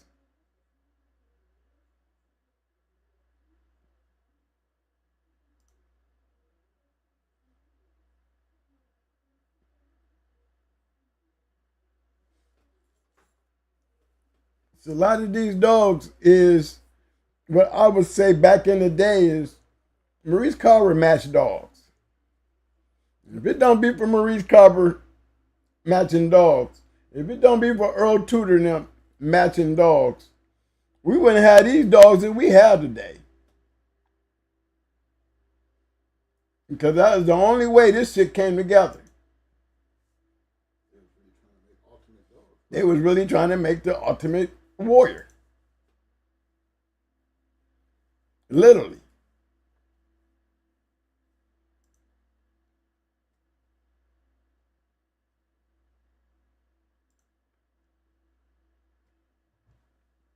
I always talk and make cracks about these dogs, you know, the winners, you know, but it's just funny when I say it.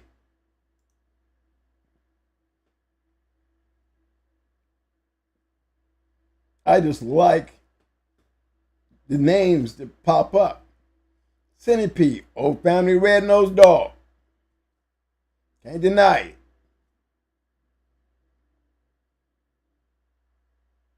I said they all got a touch of it. Every one of them. You were to tell somebody, man, look, man, Eli, boy, Boudreaux's Eli got a touch of old family red in him. Shit. Then you would say Centipede is in Eli, they tell you you was lying. But he is. The same Centipede that you will find in the old family red-nosed dogs. Same Centipede you'll find over that, and they go down in there deep enough. You'll find in the Red Boy dogs, Kobe dogs, Jeep, Finley's Bow is a Jeep. You know what I'm saying? Come on now. These dogs only came to pass because, guys, they were breeding match dogs. Match dogs. You breed match dogs. Follow the trend. And I never was on the level of none of these guys. Not me. But I know one damn thing I did figure out real quick. And that was this part right here. That was one thing that I learned that I got a chance to do. Was to make the type of breedings that I got right here. This is my final hoorah on the way out, was to make this breeding right here.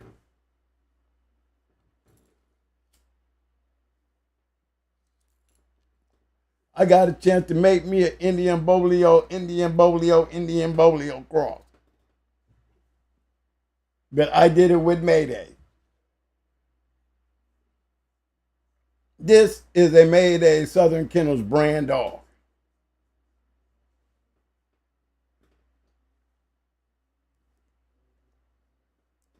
And got a grand champion out the deal by breeding to another Mayday dog. That's almost unheard of, uncommon. But if you think about it, everything, look, this is one piece. But you got to look at Baby. breed her back into anything that was Mayday, and what did it do? She produced. Why? Because she's Mayday and Buck is the same thing. Mayday and Buck is the same thing. So, yeah, I was a Mayday Buck guy. They convinced me between Stone City and Southern Kennels, they put me on and made me feel like I was Maurice Carver. And then I'm sitting around with Hardcore Mike, wondering how he's being able to maintain his shit. And what is he using? Same thing. He using Rascal, Eli, and Red Boy. Same stuff that they did with the cross with the Red Boy Jeep stuff. Same thing. Same thing. You go into Hardcore Kennels, let me pull up Bozak in there, Redman in there.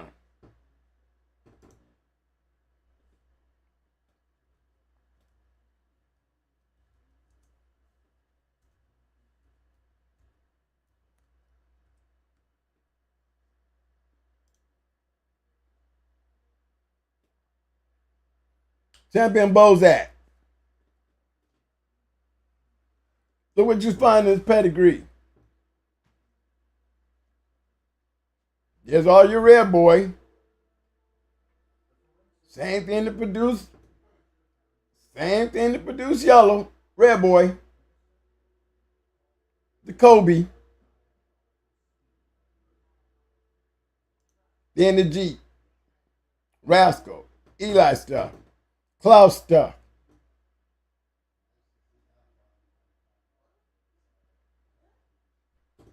Same old thing.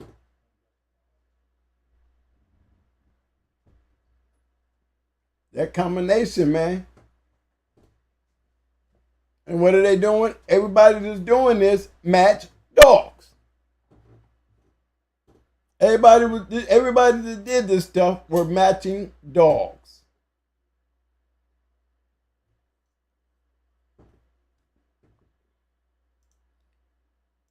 Every single one of them.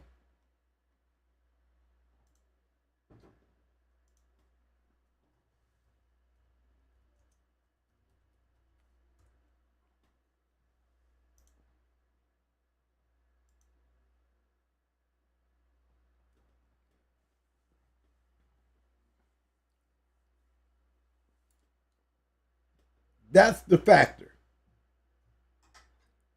Maurice Carver, match dogs. Earl Tudor, match dogs. AP Kobe, match dogs.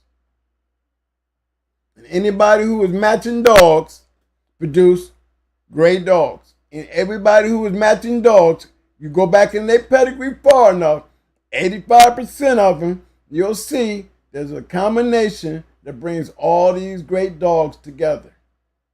Every damn one of them, because all of them were matching dogs.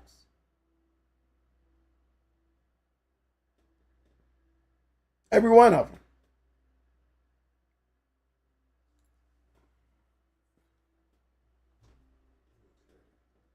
Any questions? Might check in the chat room, make sure there's any questions. You know, that's when bulldogging was, it grew as more people got into the matching dogs. You know, you got, remember you got over 1,000 plus, down to 2,000 a year of matches that was going on. 2,000. Very close to 2,000 matches going on in 1 year. You're going to have a bunch of great dogs where just those few names turned into a lot of names. And when you got a lot of names, you go back to a lot of names and start going back. You're going to go back down to them very few people. Earl Tudor, Maurice Carver, Mr. Kobe, the Cavinos, old family red dogs. You go back where there's just a few in names, created a lot in names. But you're going to find down there every single one of those guys, all the way down to Mr. Lopasi and them, you're going to find that these dogs came from a genetic line of dogs. There's only a few great ones out there. A few. Any questions, Mike? So, a comment from my man, Game Breaker. He said Bolio had the most impact overall to him. ROM, he is the dog behind a lot of great dogs, lines, and brands. I gotta have some Bolio. In my opinion. My opinion is Dibo. Mine would be Dibo. I take Dibo over Bolio. Any day. Don't be for Dibo. You know what I'm saying? You run a little short.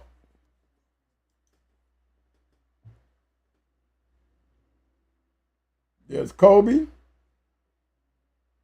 But you're going to get back in there, you're going to see Dibo.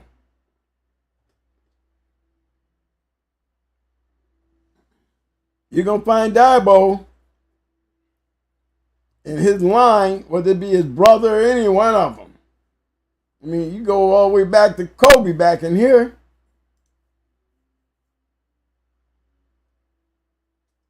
Got a question for you. Kobe dogs. Hey, this question is for me, Mo. When you was learning these pedigrees and you was learning all of this, right? Mm-hmm. You came up and you seen the formula, right? Thanks to James Pope. Thanks to James Pope. You always said you seen the formula. You never got away from that formula, did you? Nope. Because I wanted to play. You know, you always got somebody in the kitchen cooking up some new shit. You know, before you find the perfect meal, you got to make some nasty shit. And you got to perfect your nasty shit to start turning into some nice tasting shit. Me, I'm cutting the chase. I cut the chase. Because one thing that Pope got me to realize, if you want to go play, then you go play with a meal that's already fixed. Don't go in the kitchen trying to make some new shit, because you're going to be making a whole lot of nasty shit before you get to the new shit. And if you can't get the new shit out of this nasty shit you fixing, sooner or later you're going to fall short. And you ain't going to get nowhere. That means you're going to take a whole lot of losses before you even try to find your way toward the winning circle. When if you want to really play and cut to the chase, do what the old timers was doing to get where they got. Remember, I can say that. We can say that. Look, Will Snooty's another one. Art Smith's and Boomerang's another one. We didn't really bring them up. You got to remember, Art Smithy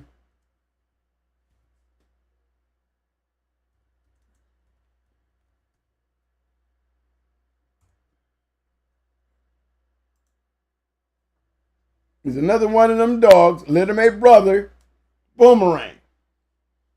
Little-mate brother to Boomerang. And who do we come over with? Look what we get out of this. Snooty, Buster, Artie,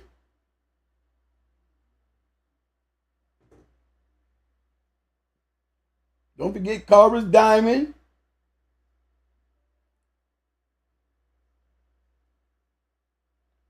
You know, I can't never say his name, but you know who he is. But look at that right there. Arts Missy, she's another one of them dogs that we talk that falls in that same old category. Same old category. What we see in there? Bible. What else we see in there? Fitzwater's Goldie. Offspring.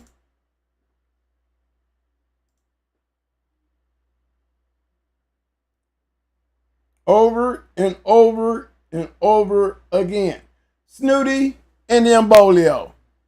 Snooty and the BOLIO.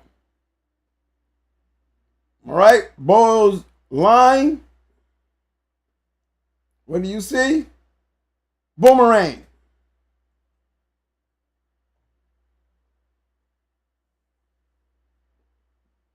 They all go back. And every one of these come from yards of people matching dogs. Doing the same thing that I think I did. Follow the trend. Following the trend. How many times did we see these pedigrees? Could anybody say Snooty and Bolio was coming out of the same? Were they line bred dogs? Yes, they were, because they were. Arch Missy, Boomerang, Snooty, Bolio.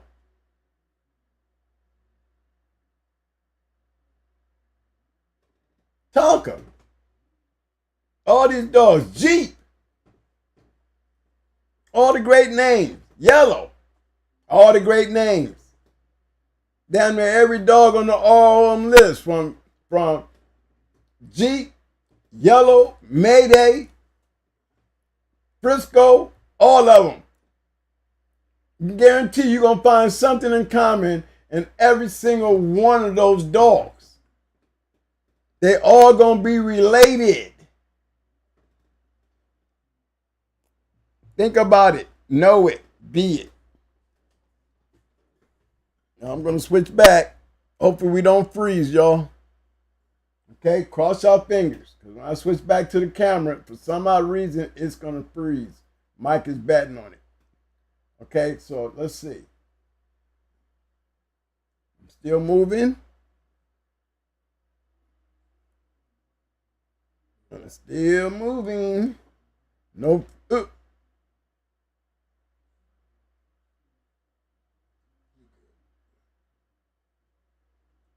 I got you. Did what I tell you, Mike? Did I freeze? Did I freeze? Oh, I didn't. Oh, yeah, I just had to pull that one on y'all guys. All right. But come on, guys. You know, when it really comes down to it, man, and when it comes to this game, and to be where we at in today's dog game, you know, it's about doing the right thing, and whatever the right thing is, you know, when you did many years of doing the wrong thing, and what brought the dog up to now, you have to understand, you know, these is not what they were thinking in the now. They was thinking in the then. And in the then, they were matching dogs. In the now, you're not matching dogs. So, you know, you cannot use the same criteria of those who made great dogs by matching dogs in today's dogs and feel like y'all still got great dogs, because you don't. You might have dogs coming down off of great dogs, but, you know, not trying to punch no buttons and shit, but there's a whole different thing that you're doing. So, you know, I think that you guys should get away from the matching dog sector of this producing dog and start producing dogs for something else greater than those who is producing dogs for matching dogs. Because you're not trying to match dogs today, but you're using match dog quality dogs to create. When, you know, you don't need a match dog to create a good treadmill dog. You don't need a match dog to create a dog that's going to run up a wall. You just need a good dog. You know, if you're trying to sell puppies, stop trying to use match bred graded dogs if you're not trying to do matching dogs. Because the purpose is never going to succeed in producing match dogs, because you're not having these dogs for the purpose of matching them. And that's where it hurts. To me, it hurts the game, because your guys are moving around with great bred dogs and just messing up the genetic traits of great bred dogs that were used for matching dogs. Pretty soon, it's going to all be bred out.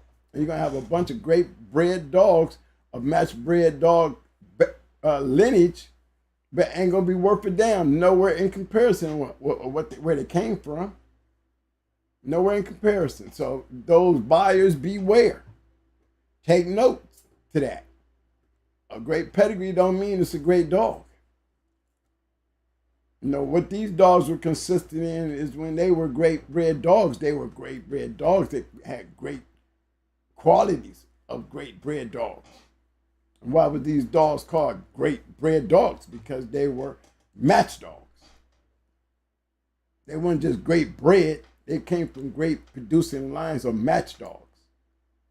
So this dog came off a great producing line. He's a great dog who came off a great producing line that he produced a great producing line of his own. And what are we still talking about?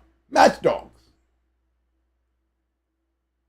So putting together great pedigrees doesn't make your dog great until your dog follows his line. So it made his line great. Gets to you, you might have a great bred dog, but he's not great. He doesn't have a great dog in his pedigree because the buck stopped with you when you couldn't move forward to make your dog great. He's just great bred, but that's it. Big shout out to everybody who took the poll. Poll question tonight was, who had the biggest impact on the history of the game American Pit Bull Terriers? I had Ronnie BOYLES, the brand, at 12%. I got Indian BOLIO, 18%. I got BOYLES, the line, 14%. I got Patrick's BOLIO at 56%. Appreciate everybody. We got, like I said, we had 107 people voting. Appreciate everybody. Okay, that's a good one. We ain't got no questions, guys, no comments. Oh, we had a lot of comments. Okay, let's run off some of these comments, man. Well, I've been pulling them up. Okay.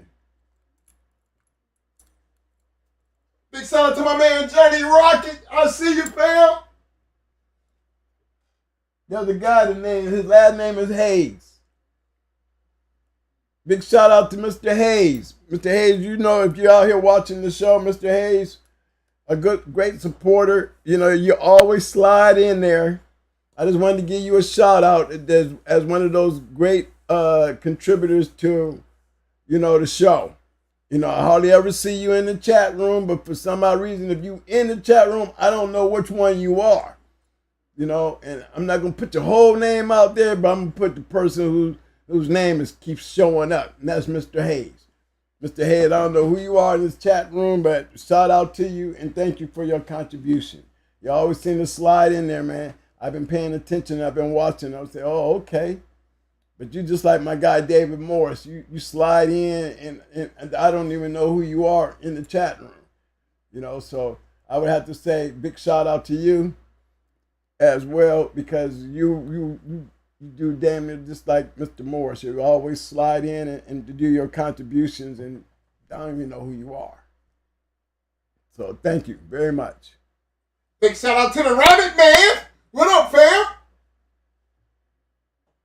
And Mike, I am so upset, man, because I still got all my boy stuff in a box over here, man. I know. Man, that is just so depressing to me, man. It's depressing to me too. I mean, we got my man. Look, Mr. Morris. I got a whole box, and I ain't talking about no little box. All his stuff, and it has been months. I might have to say over a year, and I still has not been able to put his stuff together. Still got his stuff. And Mike got Dickie Foster, and these guys who were great contributors to us. And I don't know why we just ain't got around to designing their gear. Now the gear we wanted to design, that's old gear now. Now we got some new gear we want to do, and it ain't got done. Hospitals.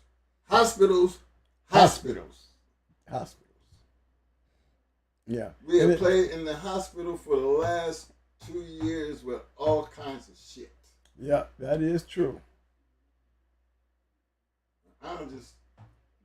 Yeah. I don't even come in this office until it's time to do this show. Yeah, that's true.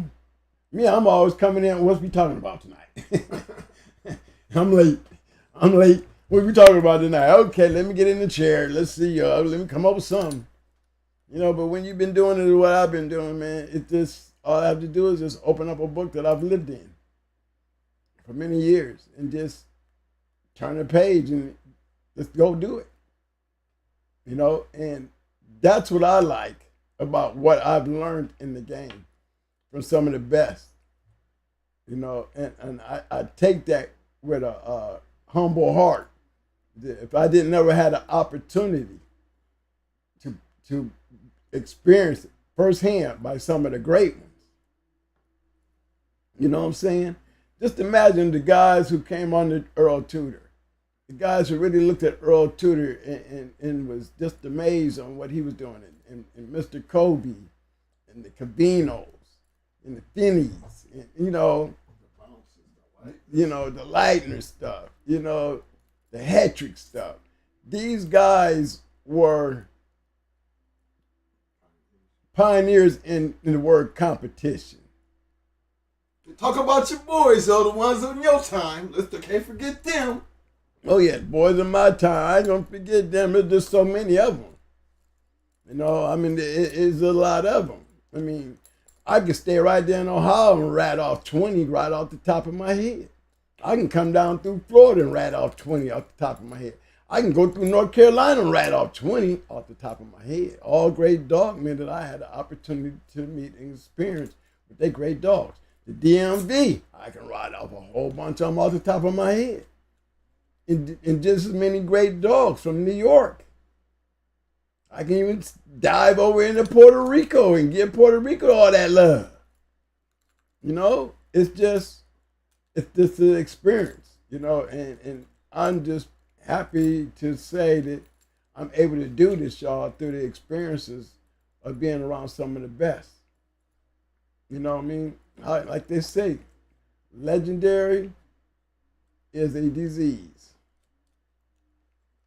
If you catch it, then you're one of the most fortunate, because everybody don't catch it. I hear a lot of people say Twin, you is definitely legendary.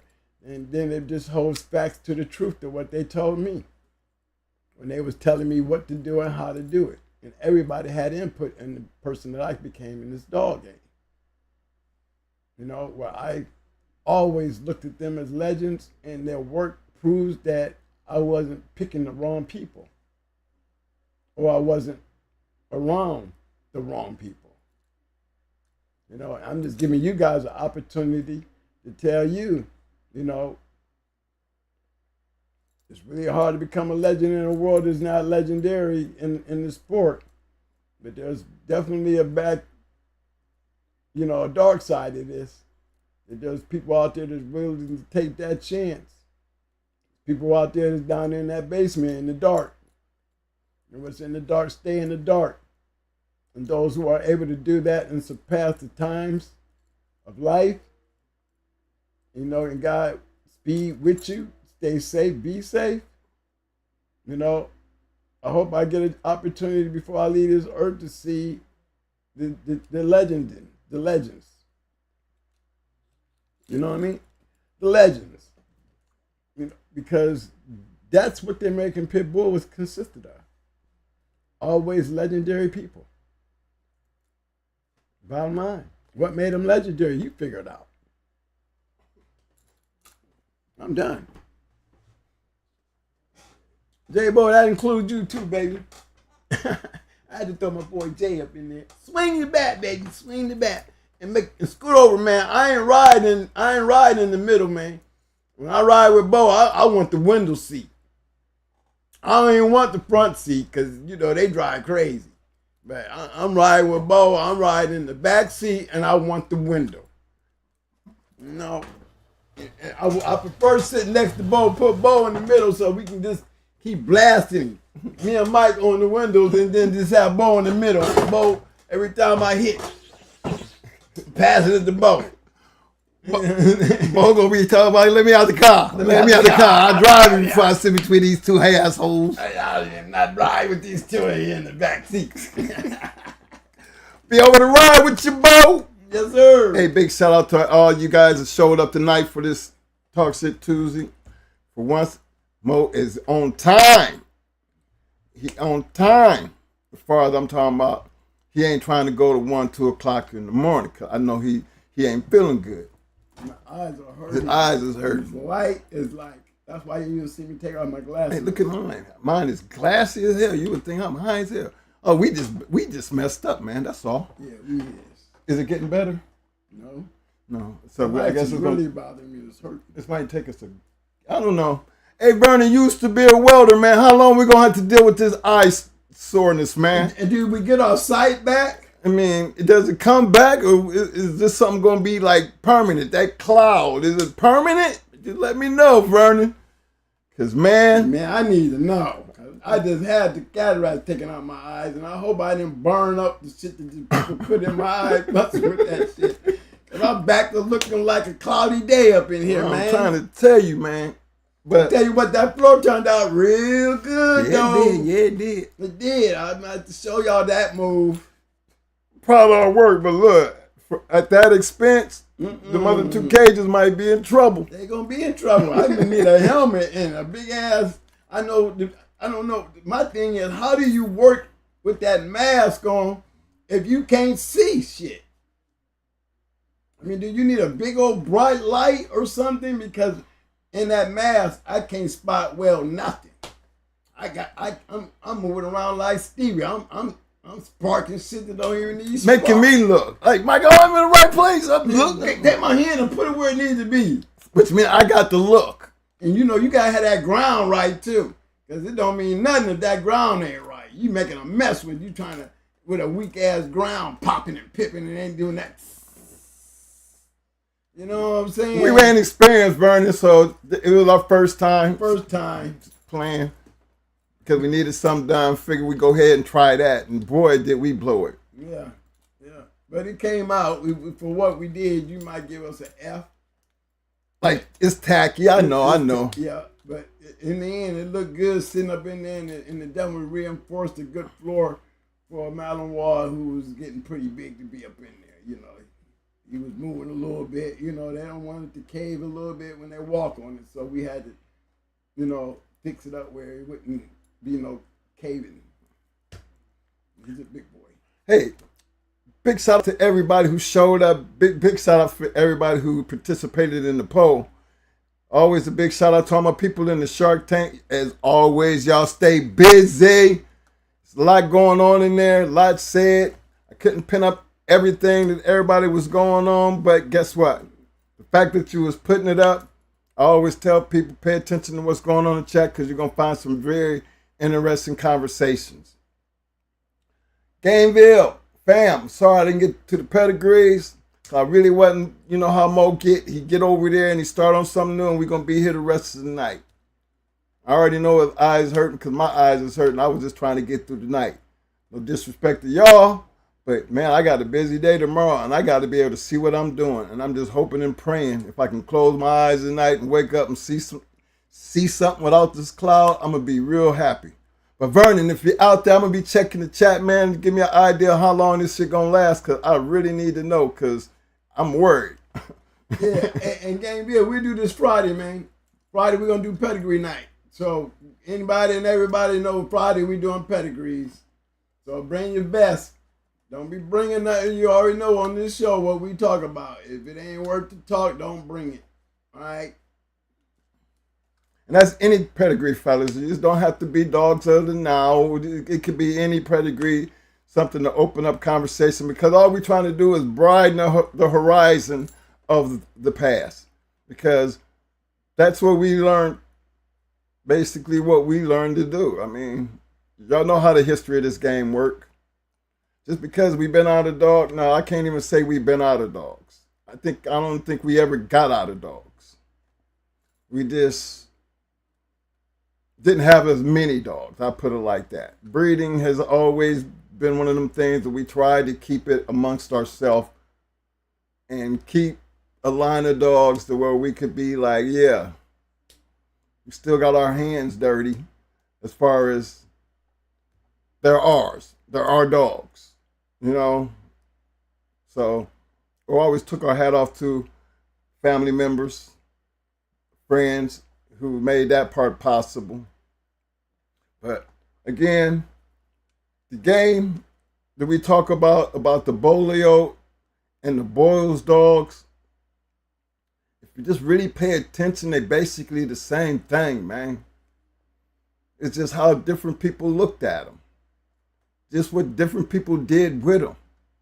Same like thing with us. We didn't always have the same dog as Stone City.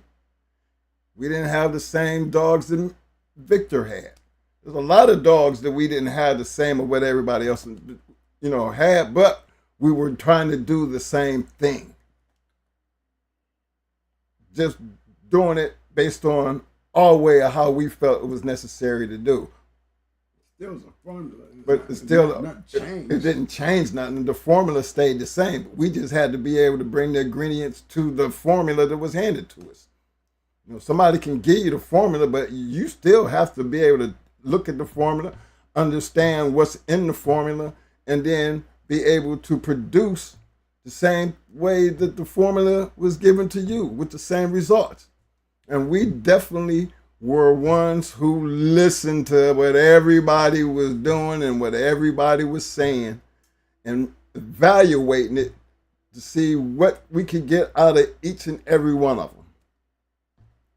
That's why we're always going to give our shout outs to all our mentors. Got a lot of them. And got a lot of them because they were able to share information that was important to us and was willing to share that information that was important to us. So that's a big shout out. And a lot of you guys out there in the tank and on the back street, y'all know where we coming from. We know it. This is a whole new different time and era. Not telling nobody to go do anything. No, we just enjoy talking about the past. Because the past is the American Pit Bull Terrier. And it was there long before we was born, and they're going to still be here long after we gone. So my thing is always respect the game. They say the game is supposed to be played, not told. Well, that's true. I'm a believer in that part of it because, again, talk ain't never did much of anything but speculation. Is when you played, when you got results, all speculation went out the door. And I think that's what made Earl Tudor, Maurice Carver, Floyd Boudreaux. The list can go on and on and on because it consists of so many people. But understanding the history, and I tell y'all this all the time, if you don't know, take a page out of our book. And we always say it. Learn your history. Schoolboy got books. Fat Bill got books. There's many books out there that can tell you the history. And once you understand the history, you understand the formula. Like you kind of looked at it tonight. Like, look how far Mo went back. We started with Indian BOLIO and BOYLES, and damn near when we go back on all of them, they damn near the same dogs any damn way. And I think that's the importance of understanding, why we were always matching up. Because it all was going to boil down to who had the better dog.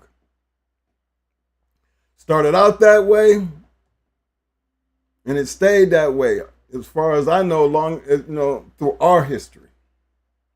That was always the most important. Can you win? And if you can win, can you win consistently? See, we just didn't want one. We wanted to be like everybody else. Have a couple. Be able to breed your own. That was the excitement of the game. For all my old timers, y'all know you kind of know what I'm talking about. It's just a different feeling when you can do it. It's just a different feeling. So big shout out to everybody for showing the love tonight. I don't have too much to say other than, keep bulldogging. Keep your eyes on the prize, regardless of what you're doing and how you're doing it. As long as whatever your purpose is, try to be the best at what you do, because that's what's important. Unless you just want dogs to just have dogs. But for just thumbs up. Yeah. If y'all just want to help us out and show a little bit of love right quick while we getting up out here early, why don't y'all help me out and give me some thumbs up, thumbs up, thumbs up, thumbs up. Muscles, muscles, muscles. Now, give your damn self some roses. Roses. You need them damn roses. Throw it up, fellas. Uh-oh, we got a phone call. Hold on. What we got? Little Ben. Ben, what up, man? Little Ben. Yes, sir.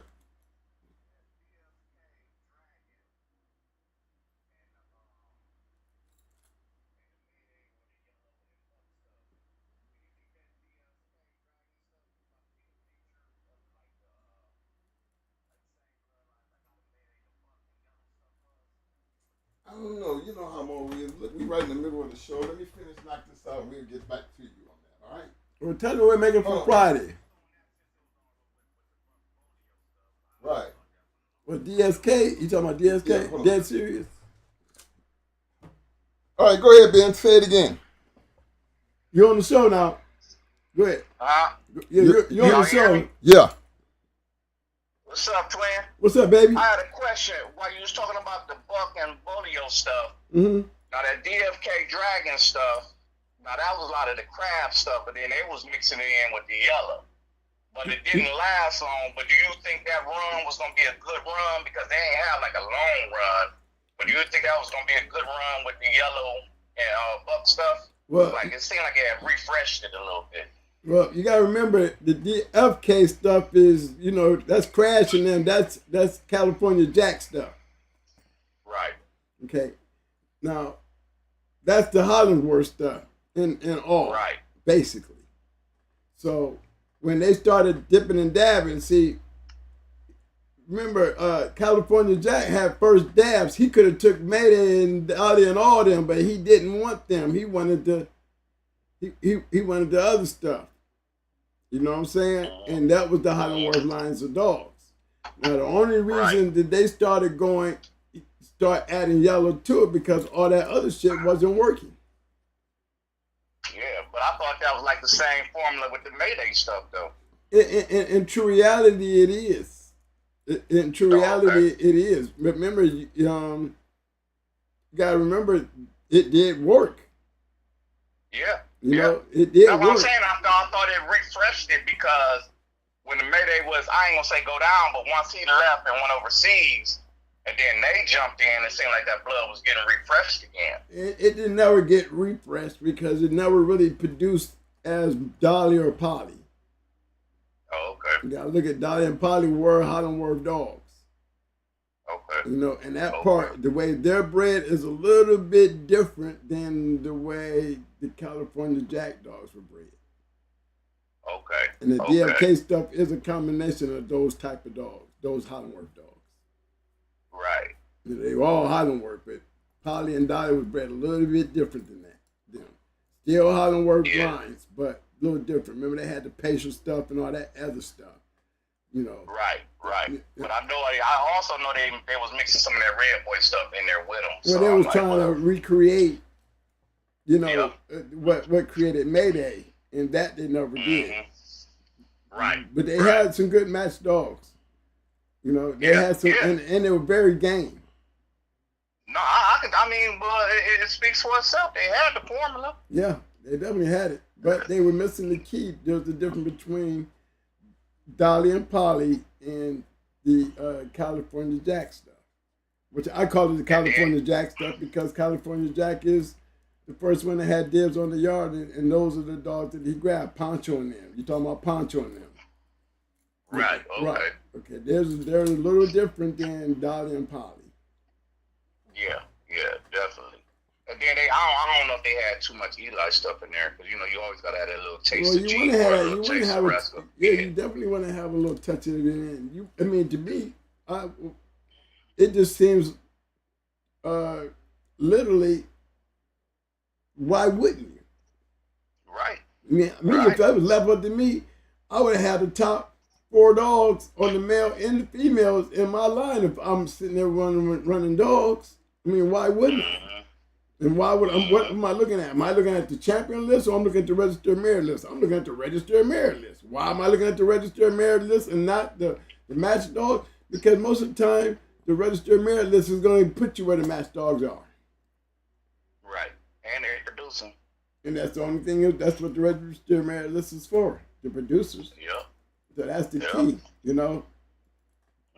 And you don't see no Holland work dog up there like that coming through the California Jack shit. Not at all. Good dogs, but never got to that status, even when they tried to cross it back into yellow. But, and they was mixing a lot, and they was dealing with a lot of Stone City stuff too. Yeah, but it still was the same thing. Do you remember Katana? Remember, she's a Mayday dog. And they tried to bring Katana in there to make those crosses, and Katana produced some pretty good dogs for them, at least her line did. But they're taking Mayday and putting Mayday in there. They needed Mayday. That's the only thing that they was missing. They needed Mayday in their line. Something they used very little of. They used Katana and it worked. But what they were trying to do was recreate something that didn't never work because they were not going to get a Mayday out of that stuff. Because that's not how Mayday was produced. All right, I got another question. Okay. Now, when we seen Yellow Buck come around that corner around the pool, that was a big boy, man. He really was a big dog. But do you think he a producer of producers, or do you think he produced champions? Because I think his kids produced, but I don't know, how much showing they was, like far as show dogs. Well, Yellow Buck, I know they produced. Yellow Buck didn't have a bunch of damn litters. But I know the ones he did have, they produced, but I don't know how good they did in the shows. So. Well, I mean, Yellow Buck made a lot of champions for him not to be bred as much as he was bred. And he didn't live long. He didn't not live too long after we left him down there. Remember, he didn't even live a year after we left. I figured that. Yeah, he died on Christmas morning. He got killed on Christmas morning. He acted like he owned the place. I was like, he just walking around that place like this what he do. Right. But we said something about him when he walked through that gate. Remember when he went out that gate? We said, hey, man. I was ready to run, and I walked up on him. Because I seen his demeanor. His demeanor didn't look like nothing. He was just walking around like, what's up? So I walked up to him. That's right. Remember he walked out that gate that day? Remember he walked out the gate? Remember he opened the gate and went through it? We said, man, you ain't worried about him getting out, man? Yeah. Sure enough, got out that gate and got hit. He was just walking around that yard like he owned the yard. He had no cares in the world. Yep. Remember, he was a 4-time winner then. He wasn't a grand champion yet. He was just a 4-time winner. He was a big boy, though, man. That boy was big, man. Yeah. And he looked funny to me. He did. Yeah, he looked at half mixed like a Sharpay or some shit. I ain't gonna speak on him, but that was a big boy. But I ain't gonna hold your show up. I just know you was on the Buck stuff and the BOLIO stuff, and Yeah, I was following that line. Yeah. Yeah, the Holland work dogs. I call them the California Jack dogs because that's where they came from. California Jack had bought those dogs and left Mayday. He didn't want no dogs off the yellow in the Holland work. He wanted the Holland work dogs. Well, I thought Mayday was born on Wildside Yard though. Well, he was on the yard. Mr. Hollandworth, Mr. Hollandworth did not when David Tant had Dolly, You know, he tried to swindle him out of more money. Oh, okay. You know, a lot of people think that Mr. Hollingworth had Mayday in them on his yard when he didn't. You know, and a lot of people got to remember how Victor got acquired Mayday in them. Yeah, I ain't know that because nobody's ever told the story of how Victor got a hold of Mayday and Dolly and Choice and all them.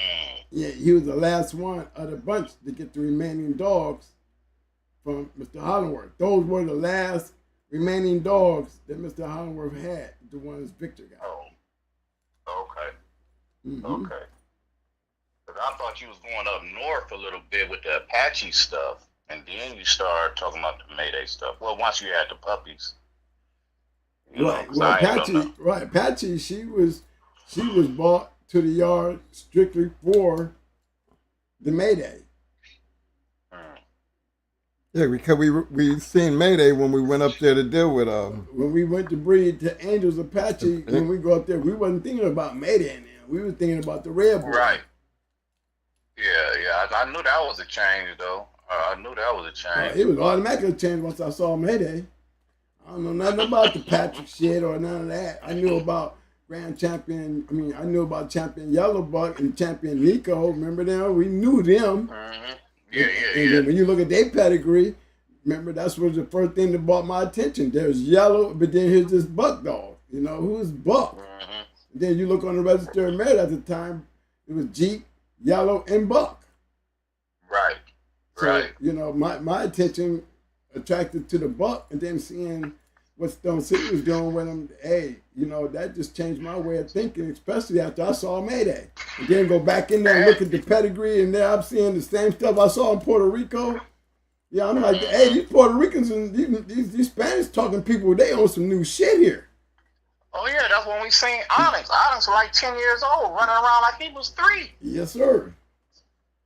That's he right. was running around, and then what was that? What, that desert spot? That's when I started seeing some real BOYLES stuff, because the dude, when we went over his house, he had the BOYLES stuff. I don't know if it was desert or something. I don't know, but that was way back then. So Desert Rat now. Yep. Mm-hmm. Oh, okay. And he had a lot of BOYLES stuff, so I was starting to learn more and more about BOYLES stuff, because I was just so stuck on the yellow stuff and Amber and the Red Boy stuff, you know. And then, like I say, and then y'all started with Eli stuff. Everybody probably think y'all just made this and that, but y'all was mainly Eli at first. Well, them damn black dogs y'all had. Yeah. But I ain't gonna hold the show up though, man. I'm just getting my feet wet, man. But I had to call next time, come in at the beginning of the show and come sit down with us and do a show with us. Yeah, well, I got my feet wet now. I can try it. All right, you've always been saying that, Bam, but you know it's time. This is DB3 for everybody in the Shark Tank, but this is Lil Ben, one of the going hard. This is one of the going hard. This is one of my baby going hard that grew up. I mean, he grew up with us doing this. Yeah, he was a little kid. He was a kid and went to Puerto Rico with us. Okay, so he can tell you a lot of, you know, he's saying the yard. Everywhere, man. We was everywhere, man. I'm a little youngster. We was everywhere, though. Oh, yeah. So he is definitely... Carolina, all that. He's definitely a show in itself. Yeah. If I can get him on here, you know. Can't get him on here. He all of a sudden he called, wait till we get ready to leave, and all of a sudden you trying to prolong the damn song. Right. Show, man. We talk to you later, Ben. Get my feet wet, man. You know, I don't like being on the internet, man. I don't deal with all this internet stuff. I'd rather be in the back streets, man, and enjoy the show, man. Well, I think I want you to enjoy the show sitting up here with us one day. Make it soon. I'm definitely going to do it. That'll be a good one. This will be a good show, man, because he's seen a lot as a kid. And you know, it's just a lot that he's seen. He's seen the growth of what we were doing. Believe it or not, y'all, he had all our dogs. Yes, he had Brad. He raised all. This guy raised all these dogs. Yes, he did. He raised them when they was ready. He called us and said, "Come get them." Yep. The only dog I had was Lil Mayday. That was it. So yeah, he got some stories to tell. Experience, though. It was learning experience. But I ain't gonna talk about it till we do the show. Then I can put a lot of stuff out there. Then. Okay, sir. All right, bro. Talk to you later, fam. man. Love, man. Yep, I'm back. Yep, love. Love, fam. Love. All right, fellas. We on the way up out of here. That's going to be an interesting show because this guy was literally a kid. Hanging around my little brother. Fell in love with the dogs. Before you know it, years and years. And you look back and be like, man, I spent damn near 30 years of my life running around with y'all. Seen a lot, enjoyed a lot. But the experience is one of a lifetime. He's definitely going hard being. Always will be to me. Always going to be Lil Ben. But look, y'all do us a favor now and understand, learn what you can learn, research what we say, try to bring a different look to how this thing goes and work based off our experience. But one thing we all supposed to have in common, regardless of what you're doing and how you're doing it. Expectations. Expectations. And the most major expectation, regardless of what happened, is you got to always. You mean always? I mean, you got to always learn it. Scratch the win. Hey, you better not do nothing without it. Can't do nothing without it, man. Without it. Fall on your face. You better get up. Find a way to get up. Damn right. Come out that corner. Sir. That's what it's all about, man. Until Friday, man. Y'all take it easy. I'm going to let Mo go ahead and pick up my dog in the night. No, don't even worry about the dog in the night. Cool. Because I don't even want you messing with it. I want you to get the out dog of of the it. night is. The dog of the night is the Shark Tank. The Shark Tank is the dog of the night. You throw Lil Ben in there because Lil Ben is in the Shark Tank tonight. I'm going to throw him up there for the grapple. Who else going to be in? Who else My in the man, Shark Tank? Itchy said, Ben, he sounded like he had a side eye about the big ass dogs, though. He had a side eye. Cause look, I ain't seen a pit bull that big, but damn self, when I saw Mayday in there, Mayday was big as shit. What about Ben? Big Ben? Stevenson's Big Ben was the biggest damn pit bull I seen. I think he a part staff or some shit. Stevenson's Big Ben was a big dog. A big dog. I mean, a big ass head, too. But Yellow Buck was big dog, but Mayday was definitely big. Mayday was bigger than Yellow Buck. So, that wasn't used to that. Remember, we had Mom Raw. Yeah. We had a dog named Mom Raw. He was a white pit. I learned my lesson,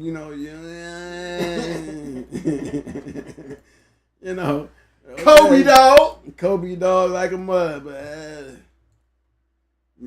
give me some black patches or something. Don't give me a white Kobe dog. No, I was not impressed. But guys, thanks for coming out. We'll see y'all Friday. I guess we're waiting on Mike to crank up the beat, before we shine out and sign out. Hope everybody have a good one.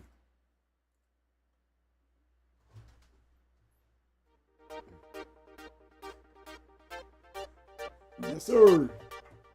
And then y'all stay safe and enjoy your weekend. Enjoy the rest of your week. We'll see you Friday. Hit that. Get ready to crank this night. You got it. Yes, sir.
public service announcement.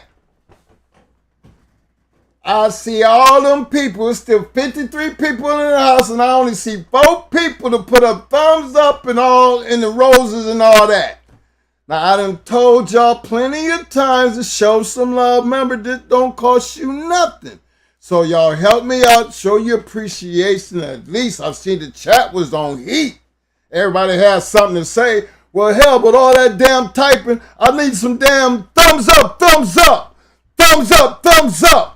Muscles, muscles, muscles. So maybe this might work. No, give me some damn roses, roses. Give me damn roses. Show some damn love. What's wrong with y'all, man? Come on. I ain't coming Friday.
Bye.